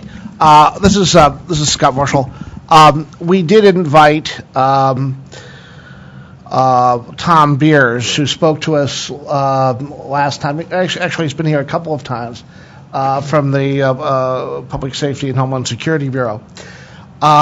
He wrote me yesterday and said there is some data that they now have. It's being reviewed. And I believe he indicated that he would be briefing the chairman about it. And I know he's interested in coming back in June because we talked about it. Good. Okay, so getting back to, thank you, Scott. Getting back to Ed's point, I think it's a great one. We make great recommendations. What happens to them? And, we have seen, to give ourselves some credit, we have seen our recommendations appear in orders. And so, and like Lifeline is a great example. USF. So, we should give ourselves that credit. So, that's enough of a validation there that there is something that happens with our recommendations. But it's not a bad idea for us to do a little bit of a check once in a while with the commission and say, hey, what's going on with some of our recommendations. I think we can skip that, yeah. Which was the focus a lot of our work in the 2007 to 2009, yeah. Okay, we're going to wrap this up in just a minute, but Ken, you want to have a last comment here? Yeah, I was going to say that I think one of the advantages of getting feedback as opposed to just recognition for the recommendations is that from the feedback we could find out whether or not they didn't quite understand the recommendations, or whether or not there's additional information we can provide. So I think it's not just the recognition. I think it's being able to really sort of follow through on the recommendations that we make. Right. So is there any other final issues, comments? If you haven't gotten an opportunity to speak about your important issue, now is the time to do it. We're going to send off the... Is that a hand up or no? Okay. That was a sort of hand up. Name and hand up for the mic. Chris Baker, AARP. There you go. We had talked about the FCC website in a number of our different groups, and we're interested in having someone from the FCC come talk to us. And the speaker earlier this morning addressed the complaints aspect of it, but I can't remember what's the sort of the next steps on that and what we were thinking about. And why don't you respond, Scott? This is Scott Marshall. Yes, we had invited, as it turned out, our managing director, David Robbins, to this meeting. Unfortunately, he could not make it, but he did indicate to me on the phone day before yesterday that he'd be willing to come to us again, or even come to a working group meeting if you wanted to have an initial discussion so that you could get the ball rolling, before the June meeting. So I think my suggestion would be is give me a couple of dates, and I'll get back to him and see if we can facilitate that, if you want to meet in the working group level. Otherwise, we can have him in June, too. Go ahead. Because June is the next meeting date? Yeah. We might as well mention that now. Sure. We have identified a date in June, a date. We're keeping our fingers crossed. When this room is available, June is, the next time we thought we would meet before we get into the time of the summer, which is always difficult for folks. So Scott checked into the availability of the commission meeting room. And sites of various organizations, too. And checked conferences for all the organizations that sit on the CAC. So the available date is June 15th, which is a Friday, which we know is usually a little bit easier for folks. So that is the proposed next meeting date for the CAC. Hopefully it's not hitting during a vacation day for you all, or vacation week. I haven't heard any screams. So that's when we are proposing to meet again.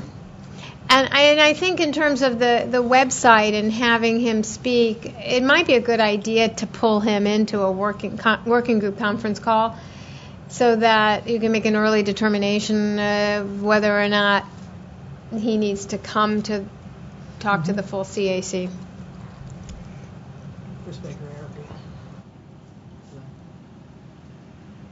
I think he's got you. So did we decide? No, he doesn't. Over here. No. Okay. One more time. They don't want to hear Yeah, me. now he's got you. Okay. Did we decide which working group that was? I know there was some talk about it in the consumer group. We talked about it in the broadband group, but I don't know if it was. I think it's the consumer. I think it's the consumer group. I think is the appropriate working group. But these working groups are open, and so Ed, if it's okay with you to have the consumer working group handle that issue, but to make sure that folks know, because the website does touch everybody, and others might be interested. Could I make a comment? Yep.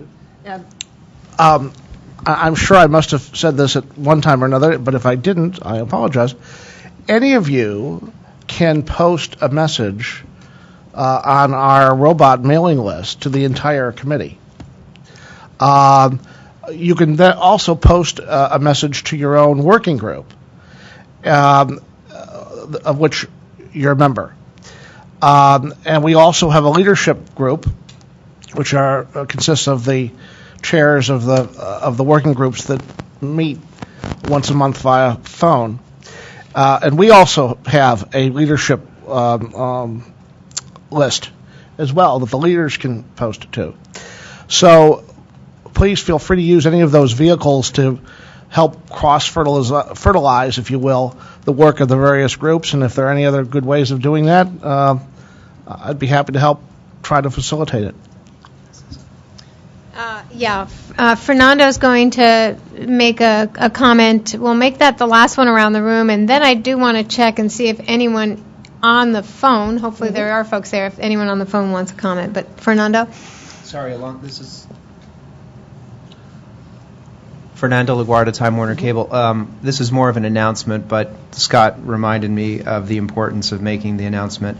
The Telecommunications Policy Research Conference, which is the leading conference for academic work in the telecommunications space, is having its 40th annual conference at George Mason University this fall. The deadline for submissions of abstracts for papers for the conference is March 31st. I will circulate the information on how to submit, but the website is tprc.org, tprcweb.com, sorry. I will circulate that to the group, but I wanted to make the announcement since the deadline will take place before we meet again. But it's an important conference and a great opportunity to submit papers, research papers of interest to the academic community, and I would bring that to your attention. Thanks. Thanks, Fernando. Does anyone on the phone want to offer any comments?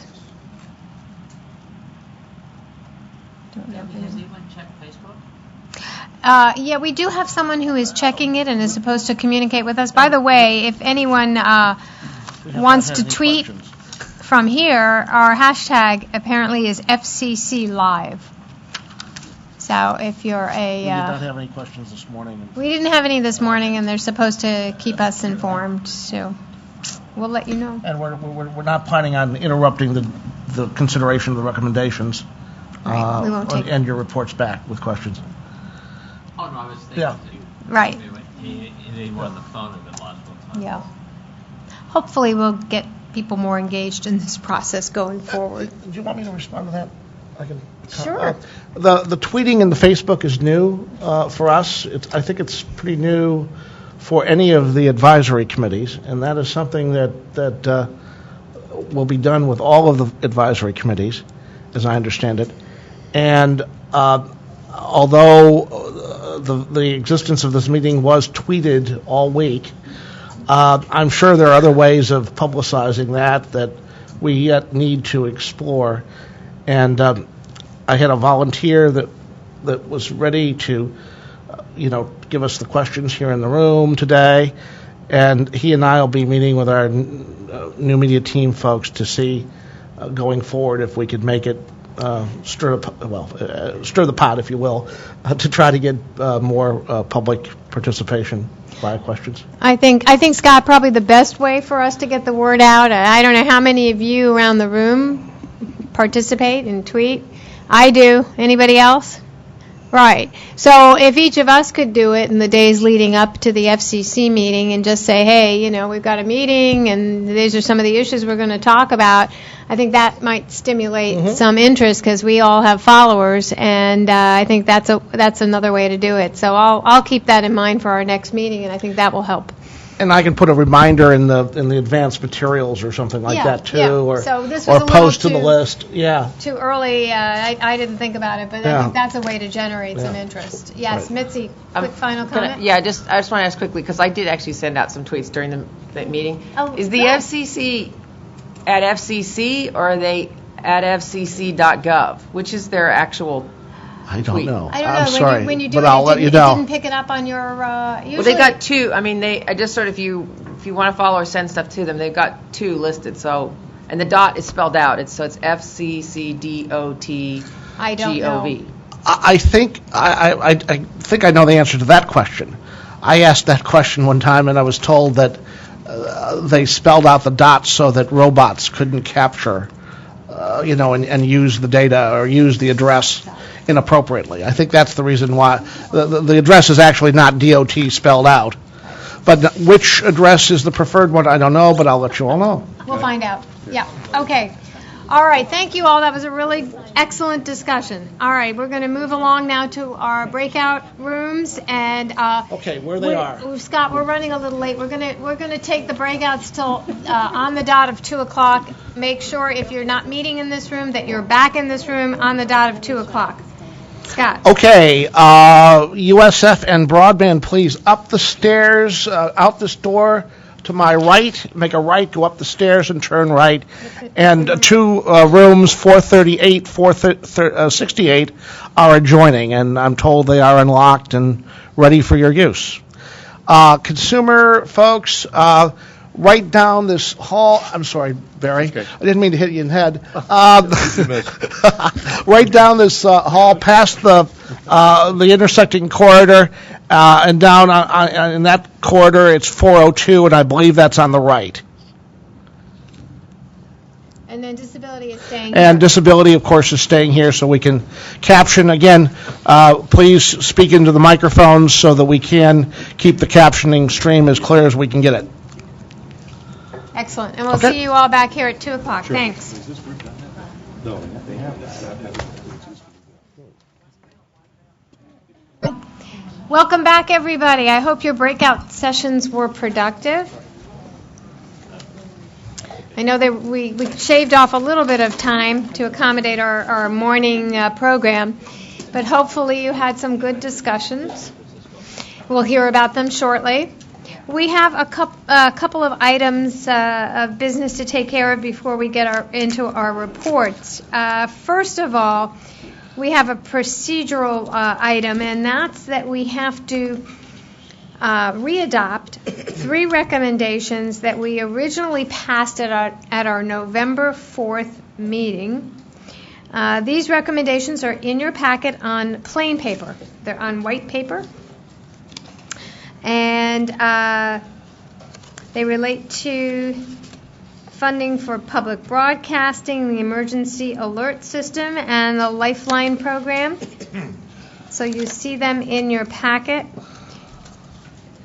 And these were passed and basically were out there, but just procedurally, because they didn't get into the Federal Register in time, in a timely fashion, we have to reaffirm them. So if I could have a motion to readopt these recommendations from the floor. I move the motion. And second? Second. Any discussion? Call for Fernando? Discussion, Fernando? Is it mic on? Fernando LaGuardia, Time Warner Cable. I think procedurally it's fine. I would only want to make sure that the motions as adopted reflect the votes that took place. So I believe there were some no votes and some abstentions as reflected in the document. Then I have no problem. And while I would vote for these motions, my votes on the individual items would stand as they were when we took them. Very excellent point, Fernando, and Scott assures me that that is the case. And Lisa?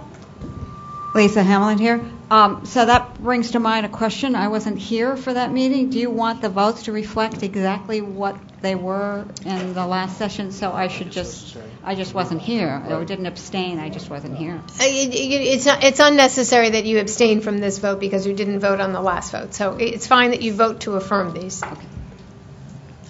Any further discussion? All those in favor?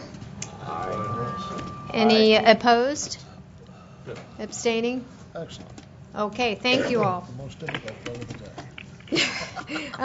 day. Next item of business is that I would like to send a letter on behalf of the CAC commending Joel Gurin for his outstanding service and commitment to consumers during his time as Bureau Chief of the Consumer and Governmental Affairs Bureau. So that is something that I would like to draft and send on the CAC's behalf. I'll second that. Thank you. That's my motion, and it has now been seconded. Any discussion? All those in favor? Signify by saying aye. Any opposed? Any abstaining? Love that. 2 unanimous votes in a row, Scott. Excellent. Okay, great. All right, now we are into our reports, and I'm going to call on Barry first for a report of the Media Working Group. Okay. Barry Umansky, Digital Policy Institute. As was mentioned earlier, we should, of course, be checking on what the Commission is doing on various recommendations. We'll be following through on EAS and public broadcasting that was just now reaffirmed. Also, some of the materials that Tracy Morris had been advancing on tribal priorities. We want to keep a close look on that. I've talked with her and I've talked with Steve about some potential new recommendations for the meeting in June. Right before we had the breakout sessions, I alluded to something that I personally think, and I've got basically a consensus that we should have greater focus, I think, as a Consumer Advisory Committee, and urging the FCC and perhaps the Congress as well, on the issue of disclosure. Again, there's nothing that we can do to overturn the Supreme Court. That's not the way it works. But for years, the FCC has had the statutory mandate to make sure that people know who's trying to persuade them in television and radio ads.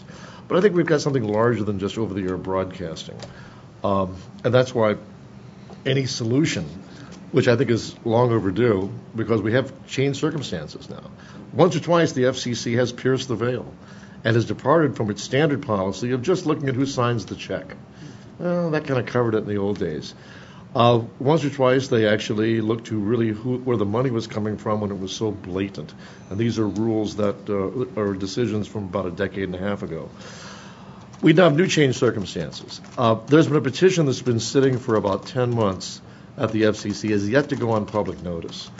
Now, I don't think we necessarily have to say that we embrace every element of this petition that was filed by the Media Access Project, but I think it would be a useful point to start the dialogue on what the FCC could do under existing legislation, perhaps to reinterpret through its rules what kind of disclosure is necessary when you have these independent ads.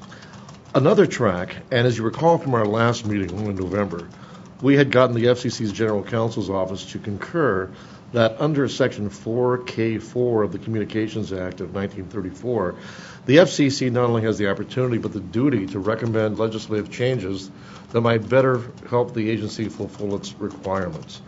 I would hope that we could all take a look in the next couple of weeks at the contents of H.R. 4010, which is not just restricted to broadcasting. Indeed, it would extend to all electronic media and would deal with disclosure of who really is behind these ads.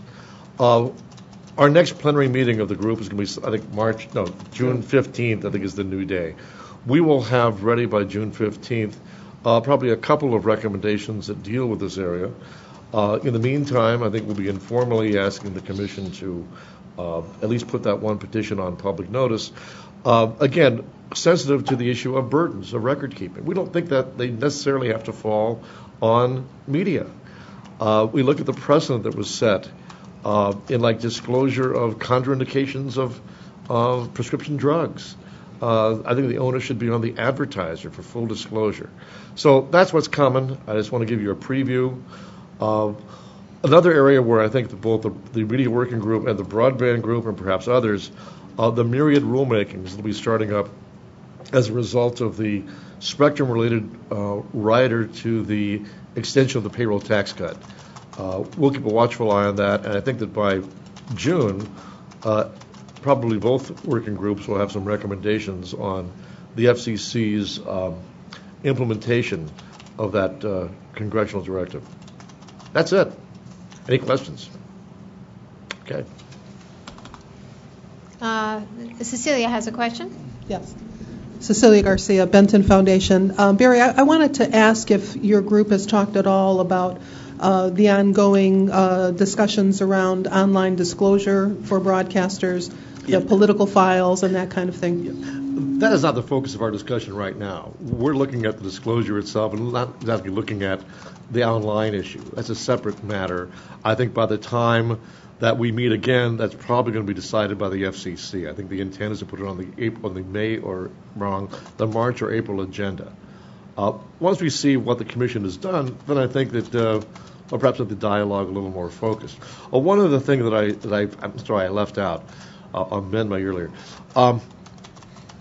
One thing that we had asked Bobby Baker to do, if you were here, to put together some public notices that would, one, explain to consumers what exactly they're seeing and what they're, not seeing, but also to explain to all media, not just broadcasting, not just electronic, that there are consequences of airing advertising that contains libelous, untrue material. The protections that broadcasters have when a candidate is running for office and a candidate's authorized ad is aired. Many Supreme Court cases have said that stations are not liable for the content and not liable for libel. That doesn't exist. There's no such protections for any media when you have ads by independent groups. That's it. Thanks, Barry. Thank you. Okay. Now we are going to turn to Cecilia Garcia and the USF Working Group. With a recommendation. Cecilia Garcia, Benton Foundation. First, I want to thank the USF Working Group for a great breakout session. I think we made some pretty interesting decisions about the work for the next couple of months moving into the June meeting. So the very first thing that we want to report is that we want to change the name of the working group and drop USF as a title and make it universal service, because that certainly includes the fund, the work of Lifeline and High Cost and the fund itself, but also it allows us to look at affordability, which we think for low-income consumers is an important. It allows us to take on some things, and we'll talk a little bit about that. So that's the first item, and I want to thank the group for pointing that out and kind of rallying around that. We will have 2 calls before the June meeting, at least 2 calls. We may decide to have a third. Our April call, I'll send around for the working group. I'll send around a doodle so that we can figure out the appropriate time. But what we'll take up in our next call will be outreach and education around the Lifeline changes. We think it's very important. As we know, the order really did change things considerably. And as Kim told us this morning, this is an area that they really want the CAC to weigh in on. So we're going to take that up in our next meeting. What we'd like to do, and I'll talk to Deborah and Scott about this after our meeting, we would like the FCC staffer who can join us for that call to talk about outreach. We'd like them to come prepared to discuss with us what materials are being prepared, what's the timeline, and what process can we create together to ensure our input and to make sure that we can provide some good feedback for them. So we can talk about who that person should be and when we can have the call. So that's the very next thing. Our May call, so that was our first call. That would be our April call. Then the next call, we do want to. One of the reasons that we wanted to make the change in the name is so that we can really look at this issue of prison phones that Amalia brought up. There is a lot of activity going on at the grassroots level around this issue. We're positioned well, we think, to be able to bring these concerns to the FCC so that the FCC then can weigh in. So we'd like to do that.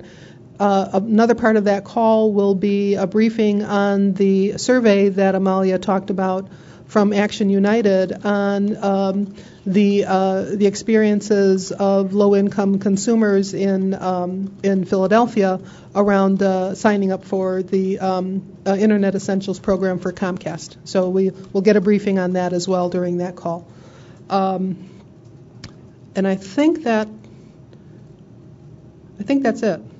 That's it for our activities heading into the next meeting. Do you also want me to talk about the recommendation, or? Yeah, we'll turn to that in a minute. Does anyone from the Universal Service Working Group have anything else to add? Any other thoughts? We love our group. That's good. So great, and yes, so everyone take out your one of your 2 pink pieces of paper in your folder here. It's the recommendation regarding the Remote Areas Fund that you will see. This is the working group recommendation that Cecilia is going to now present. Yeah. Basically, this recommendation has 2 points. The first is to what we're asking is that the Remote Areas Fund be structured in such a way that enables municipal, community, and local broadband providers to participate in the fund. And the reason for that is we believe that community-based entities are able to reach deeper within communities. And that's really the reason for the first part of this recommendation. It's to acknowledge the work that's done at the community level, and we just feel that there is a lot to be gained and a lot of community engagement, true community engagement and feedback that can happen as if this opportunity is made available to these entities. So that's the first part. The second is an interconnection obligation. And this, basically, what this part of the recommendation assures is that last mile of connectivity is assured in rural areas. That's basically the essence of that second recommendation there. As we know, in rural areas, that last mile is usually the hardest of the connections to make, and this would give the backhaul capacity to communities so that they can have that connectivity in an easier fashion. So that's the essence of our recommendation. And if I have misspoke or if there's something that my colleagues want to add to that, please feel free to raise your hand and add. And I want to thank Amalia for helping me understand that second part a little better.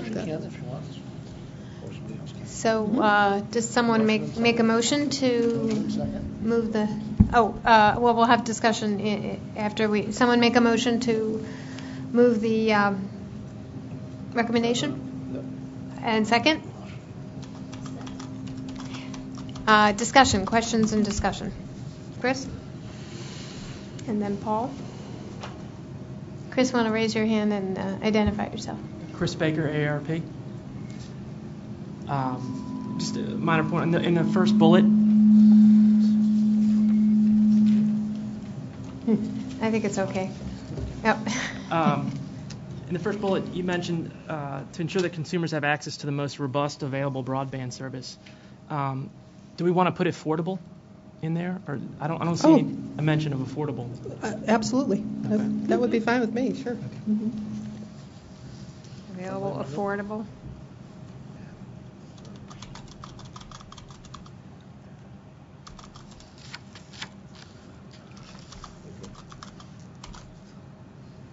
Friendly amendment. If no objections, friendly amendment. No objections. Passed. Paul? Paul Schrader, American Foundation for the Blind. It shouldn't need to be said, but I think it probably does. I'd love to see if we could add something along the lines of ensure that these groups will do outreach and work with the disability community or take efforts to ensure that people with disabilities have access, something along those lines. Otherwise, I fear, like the Lifeline discussion, it will be lost in the cracks. Paul, I think that's a wonderful suggestion, and I would appreciate if maybe you could help me with some language to insert, and I think that would be good.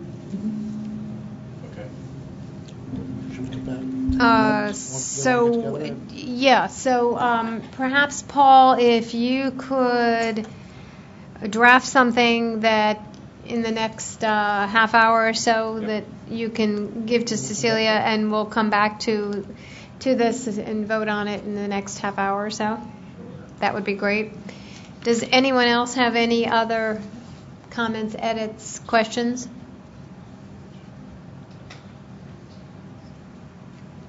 Mitzi? In the second bullet point, the interconnection obligation, is that an interconnection obligation to each other? The obligation would be on the providers who receive support from the fund. But they're interconnecting to what? To provide it would be to provide the last mile, the connectivity they would be providing the mechanism whereby communities can then make the connection to in the last mile, the last to homes and businesses. Did I say that? Yeah. Does that answer your question, Mitzi?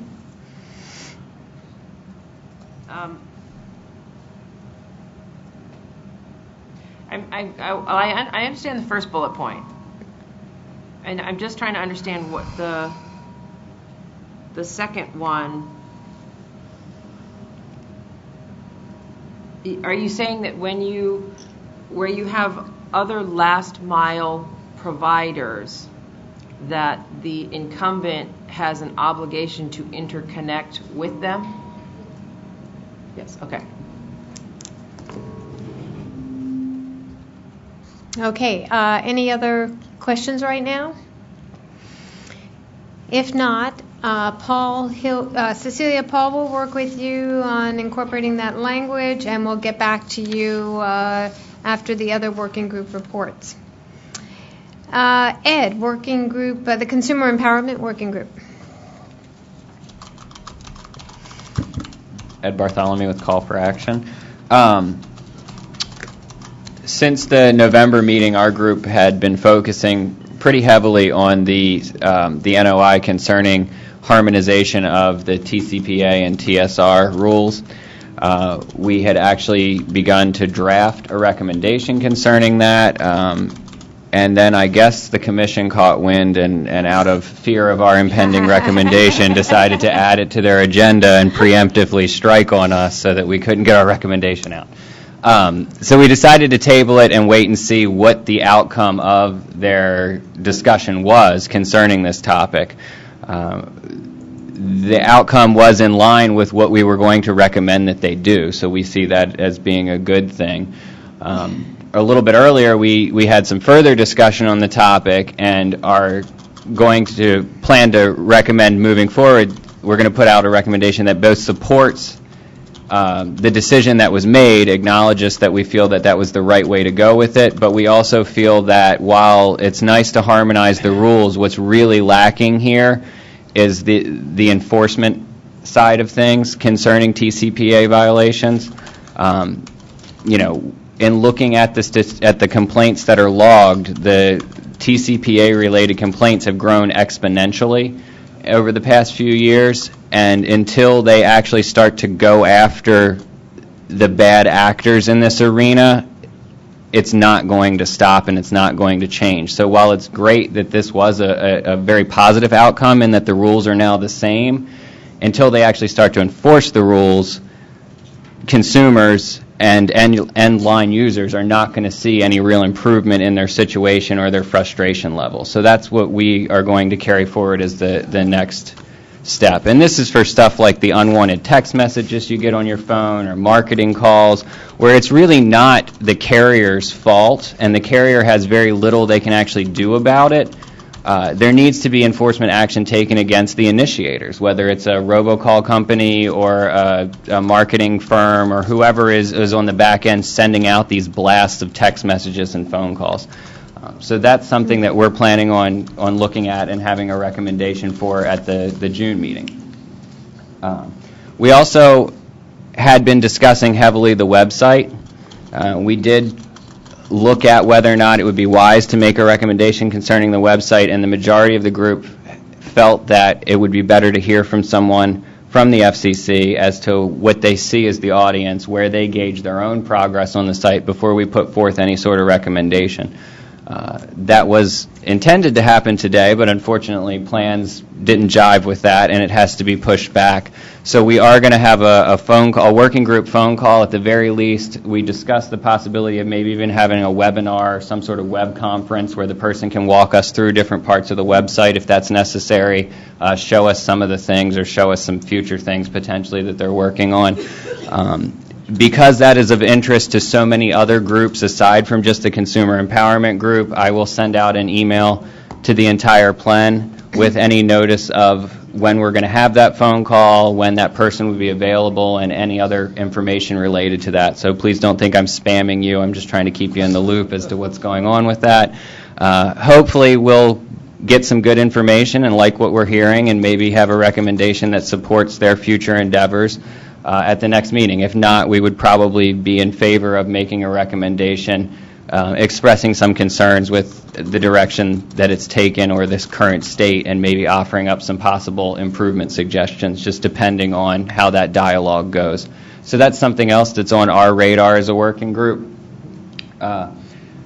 We also talked a little bit about some of the issues that deal with marketing in underserved communities or minority communities where there are certain scams that seem to run rampant through those areas that prey on language differences and those sorts of things. That might be something we look at as a group moving forward. And another thing that we talked about was the possibility of sharing greater consumer input and consumer group feedback with the consumer protection group here at the FCC. We were very encouraged by Bill's comments this morning. We look forward to having him back at a future meeting. We briefly dialogued about the possibility of doing something similar to what the FTC does with their Consumer Sentinel, where they allow outside groups to provide data into that system of what they're seeing, so that way there's a greater aggregate total. And we also talked about maybe having possibility for more direct dialogue and interaction between some of the consumer groups with some people here at the Commission as to what we're seeing as problems, and is it unique to us, is it unique to a certain area, or is this something that is on their radar as well, and what, if anything, can we do about that? And we're not sure if that's best suited for the CAC as a whole, or if that should be maybe a separate outreach effort between the Consumer Protection Group and Consumer Empowerment Group here, and various members of the PLEN and other consumer-focused organizations out there. That's where we're at. Interesting. Thanks, Ed. Does anyone have any questions for Ed?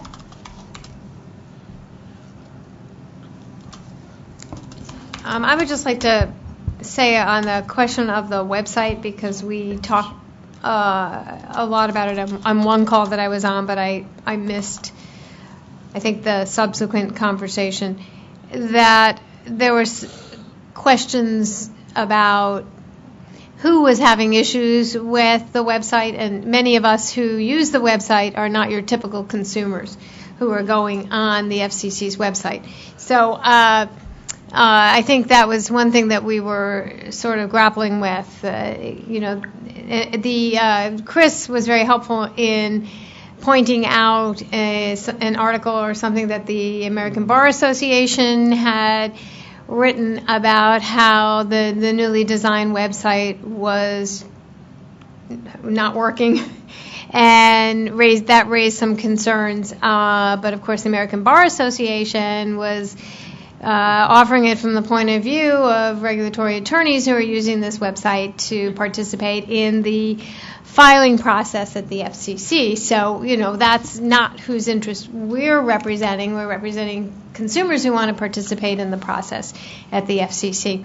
So, so we felt like we had to look at this a little bit more closely from the perspective of the consumers who would be getting information, filing complaints, and wanting to participate and get their views heard at the FCC. So what's the best website for them, and how do you best get information about the FCC? But one of the questions we had, which we haven't gotten an answer to, is that for those of you who use the FCC's new website, it's very interesting that the first thing that you can do is click that little button that says previousfcc.gov, and on our call we discovered that just about all of us do that right away, that we immediately go to the old website and use all of the features that the old website has. I don't know if that's force of habit or it's just more easily laid out. We haven't quite figured that out yet, but we wonder how long we're going to still be able to use that, those of us that use that. So those are some of the questions that we were grappling with the website, and we are anxious to talk to someone at the FCC about that so that we can start this process of trying to figure it out for the consumer population that is trying to make the best use of the website. Yeah. Kind of tag along with that, some of the stuff we addressed is, who is the actual audience of this website? Is it groups like ours who frequently go there and look for proposed rulemakings and stuff like that, or is it more of a consumer education, consumer empowerment portal? And does that work better? Are we missing the point, so to speak, on that because we have the habit of going to where we know where to find things, whereas consumers who come there for the first time, this is the best thing going for them, and we just don't see it that way because we're kind of looking at it through a different perspective. So, do they have any sort of research they've done, or are they looking at focus groups and getting feedback on what they've put out there, and do they know it works and we just don't see it, which could very well be the case. Right. So that's something that we're anxious to hear back from them.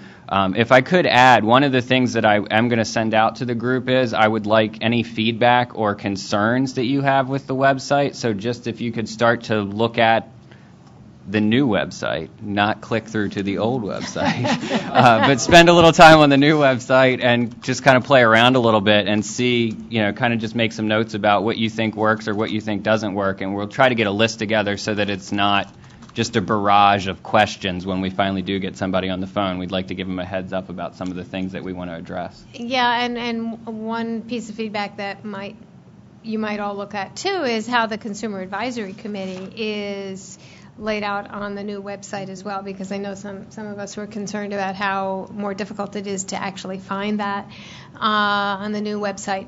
So that might be helpful. If any of you have actual consumers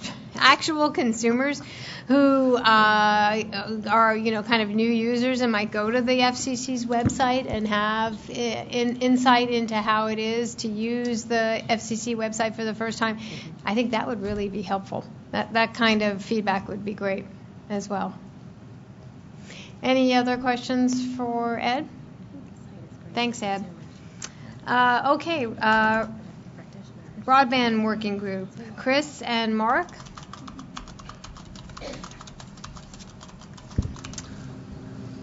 Hi, Mark DeFalco with the Appalachian Regional Commission. We've, since the last time we've met, we've had 3 or 4 calls. They've been very lively, a lot of discussion, a lot of good discussion. It did result in the recommendation of recommendation from the working group to the committee, and Chris will go through that, I think, in just a minute.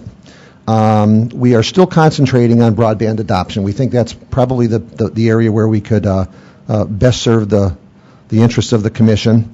And I'd like to thank Mary Crespi for all the work she did in compiling some lists of all of the recommendations coming out of the National Broadband Plan, and then voting that we all put together on trying to highlight areas where we thought would be the most constructive for our attention. And she really put a lot of work into that, so I want to publicly thank her for doing all of that. And we acknowledge the value that partnership groups have in working toward broadband solutions. And with that in mind going forward, we are going to pursue discussions, hopefully leading to recommendations for adoption efforts for other at-risk groups, such as older Americans, perhaps some disadvantaged minority groups, areas where we think that perhaps partnerships could be put together to try to assist in the adoption efforts. And then we're going to continue to monitor other adoption activities that are currently underway by various groups, and just make sure we have a thorough understanding of what they're doing, how they're doing it, and how it may or may not tie in with other activities that have taken place at the state level or through other government agencies. And then we're also going to, I think, pursue some discussions on the use of unlicensed spectrum in working toward broadband spectrum issues. So that's pretty much where we are. I certainly encourage any of the group members to jump in with thoughts or comments or concerns. Does anyone else from the Broadband Working Group have any input into the discussion points? Any questions for Mark before we turn to the recommendation that the working group has? Okay, your other pink sheet. Mark or Chris, who's going to present the... Okay, Chris. Hello, Chris Baker, AARP. Okay, we think this recommendation really goes to the heart, the essence of what the working group's responsibilities are, and that the National Broadband Plan was a 10-year strategy goal that was approved almost 2 years ago and lays out this ambitious plan. And part of it was the recognition, understanding by the FCC that to be successful, they need to measure the progress and report back to the public on what's happening. And they specifically mentioned the broadband.gov website as a good way to do that, and use that very effectively the first year or so of the plan. But this recommendation encourages the FCC to continue to use that and to, as bullet one, the first bullet says, to make plans available year by year of what are the priorities for the FCC's work for that year. And then, number two, to track the recommendations. Where are we? How far along are we? And to update frequently so that people know, can follow the progress. And to have all the, some of this is updated on different parts of the FCC.gov website or in reports that are issued. But having it all in one place, where on a website named broadband.gov, I think would help focus attention on it and have people understand what's going on. And then finally, as was mentioned in the broadband plan, to track the 6 goals of the plan and see where we are in meeting those would be an important way to understand the success of the plan. Any questions? Well, let's would someone move the recommendation? So moved. And second? Second, okay. Any questions or discussion on the recommendation?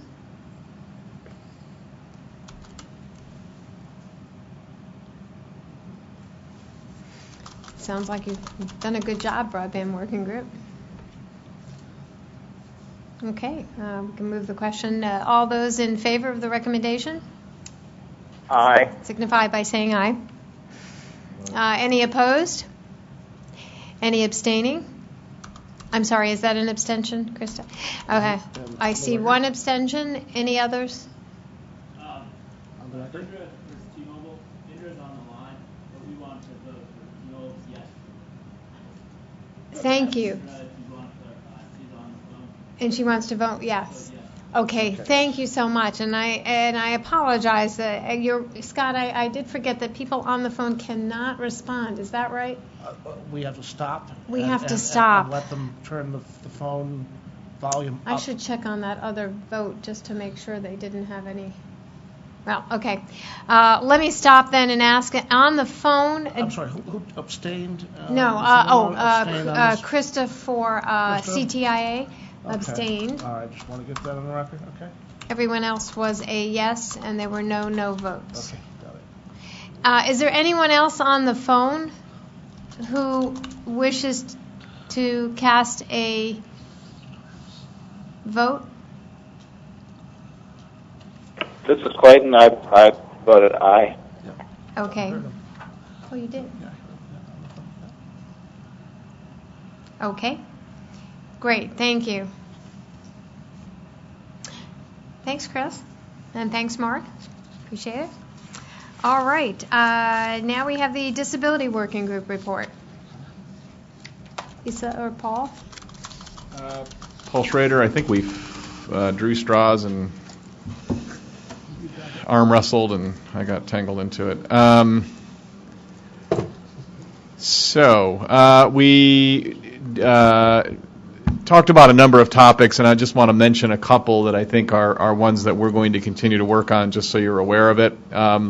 Actually, a new one that came up today, and might even have relevance to others in this room, I don't know, but that was the issue of consumer comment and feedback on rulemaking at the FCC, and what the sort of the sum was that it's a rather daunting and legalistic process, particularly for consumers who are not necessarily able to use the resources of an organization in order to put in their comments. I think several of the disability group members agreed that we would like to see if we can propose models or other ideas, recognizing that the FCC and particularly the DRO has worked very hard to try to gather consumer input and to ensure that consumers are heard in rulemaking, particularly around disability issues, though input on any number of rules would be relevant. But the point remains that the FCC, perhaps more than most other federal agencies with which consumers, at least consumers with disabilities, come into contact, is an off-putting process. And I think a lot of people are scared that when they do submit comments, if they don't have all of the headings and report and orders and rulemakings exactly right, that their comments won't be heard and won't be germane. So that's something that I think we'll certainly take a look at. And as I said, it may have relevance even to other groups. I don't know if others have heard similar concerns from consumers about entering into providing feedback on rulemaking at this agency. There is possibly a set of comments to come back on video relay service. Not so much, there is a rulemaking in place now, but we may entertain comments about the structure itself, and so those would be something, if it's deemed relevant by the work group over the next few months, we'll bring back to consider for June agenda. We discussed the clearinghouse on products that has been set up pursuant to the Communications and Video Accessibility Act, and we didn't have anyone from DRO to address that with us, but we did have a conversation about ways in which we could be providing feedback on the clearinghouse and also giving guidance on steps that need to be taken. There were a number of topics that we did not get to, and there are still some topics on our agenda. I think we're going to have to get back to doing much more work as a work group during these interim months before June. I'll ask Lisa if she wants to add anything initially. Hello? Yes, this is Lisa Hamlin. The only other thing that, I don't know, maybe I'm cutting, and I think my access is cutting out. I can't hear myself. The only other thing I wanted to bring up is that we discussed there were some issues related to caption quality and people who are deafblind, which goes back to CVAA.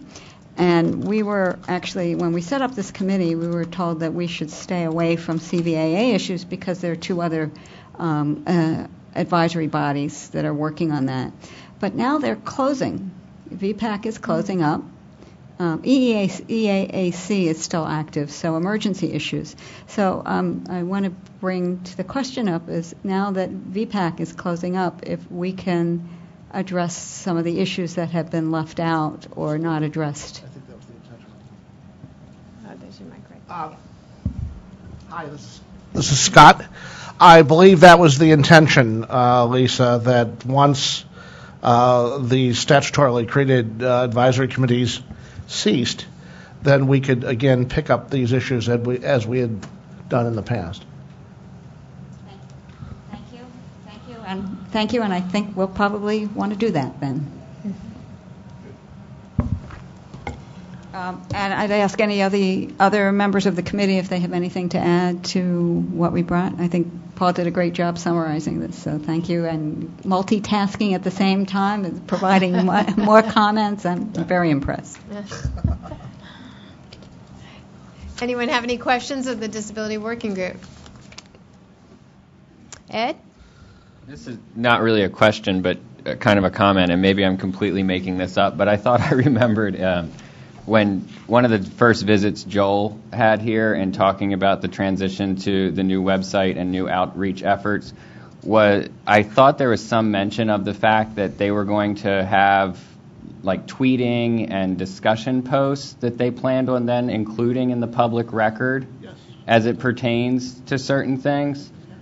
And I just wonder if that's another avenue for filing outside of the formal process of and the burden and the effort that goes into actually filing a formal comment, if that's another way of participation. And maybe the follow-up question to that would be to go back to the commission and say, how do you guys incorporate tweets and discussion posts into what you do? How do you weigh those the same as you weigh formal comments that are filed, and that sort of thing?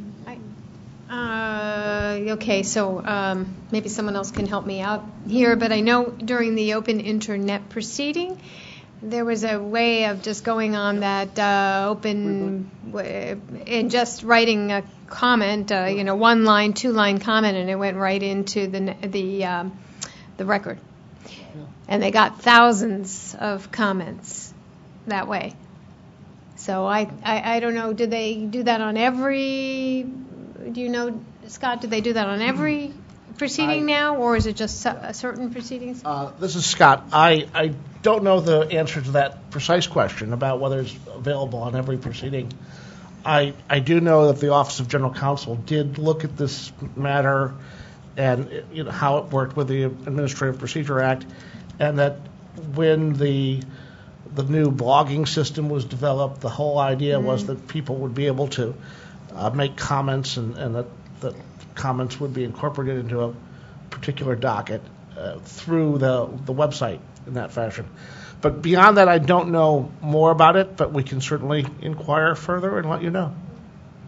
Yeah, good point. Good question, though. Really good point.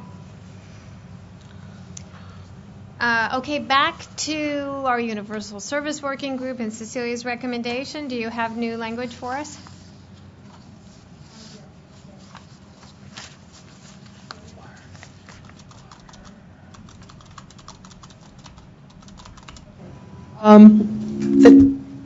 Thank you to Paul for giving us this language. This sentence would be added to the second paragraph of the recommendation. And the sentence reads, the CAC further encourages the Commission to ensure that these municipal, community, and local broadband providers ensure that their broadband services address the needs of and are accessible to people with disabilities.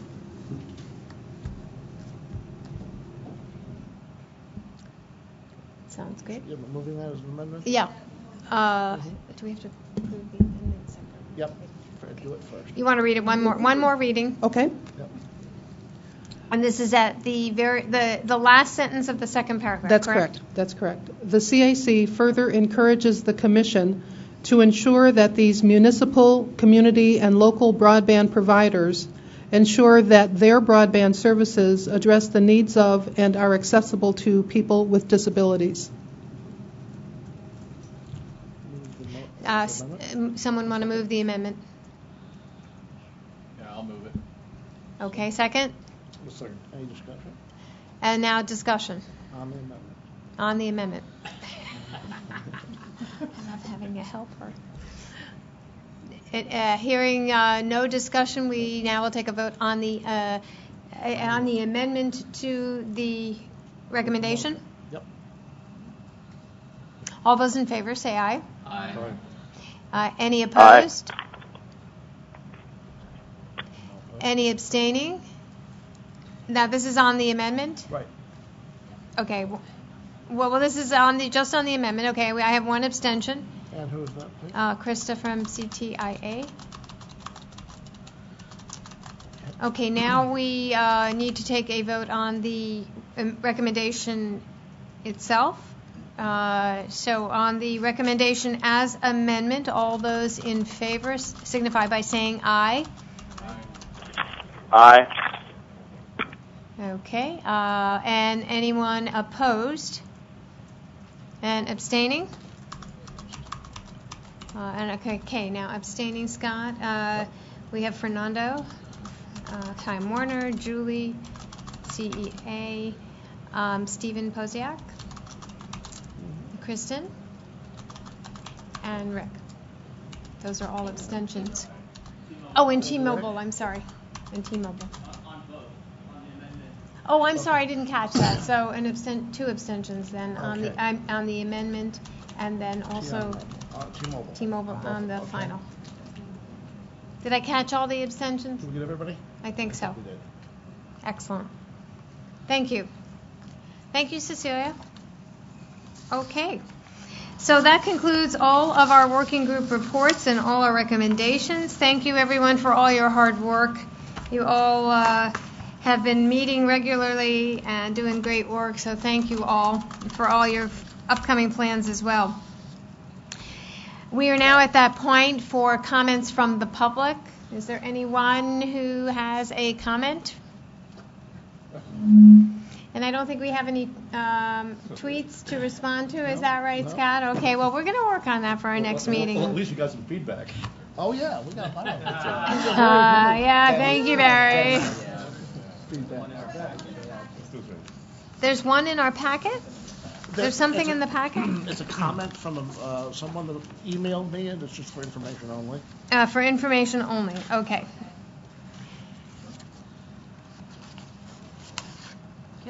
Okay. Mitzi? Yeah, just two quick things. Just on that comment, it does ask for a status update on the Allvid proceeding. Can we get that on the next agenda? And the other is the sort of housekeeping detail. I noticed that when we schedule the Bureau staff to come, there are relatively small periods, and we have questions, and we sort of always run late, so maybe we could schedule them for longer periods. Yeah. I think that's a good recommendation. We will work on our scheduling cluster time, and based on today, I think we already have an agenda for June. Yeah, I think so. Sounds like we've already got June's agenda set, and we definitely will see if we can line up Bill Freeman for a one-on-one, because we had so much to talk to him about as well. So, wrap up. Can I respond to Mitzi's other question about the status issue? I did respond to this consumer, Mitzi. This is Scott Marshall. And said that I would try to find out, if I could, any information about this, although usually on matters of timing and when the commission is going to act on something, that information is pretty much made public when it's made public. And I would not have any advance notice of that any more than anyone else would.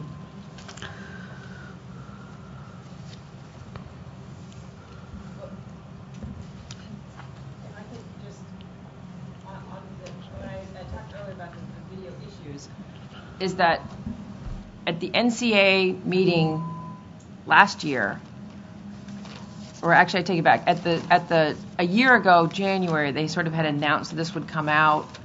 It is an issue that's a big deal for consumers because it does address their ability to get around paying for rentals of set-top boxes. So I understand that maybe if there could at least be a status update. I understand it's difficult to predict deadlines, but at least sort of where this stands and what are sort of the remaining issues that the commission is grappling with? Thank you. Okay, just in the next couple of minutes, and just a couple of announcements. We have a date for our next CAC meeting, June 15th. Thank you all. We seem to always, Scott, it's about 1 minute to 3. So I don't know. We're at our adjournment time. Somehow we did that, but we'll figure out our schedule next time so we don't cram our speakers so closely together. But I'm glad we had time to have some good issue discussions as well as a group, and I look forward to seeing you again in June. And thanks for all your hard work. Thanks, Motion to adjourn. All those in favor? Aye. See you in June. Thanks all. Order.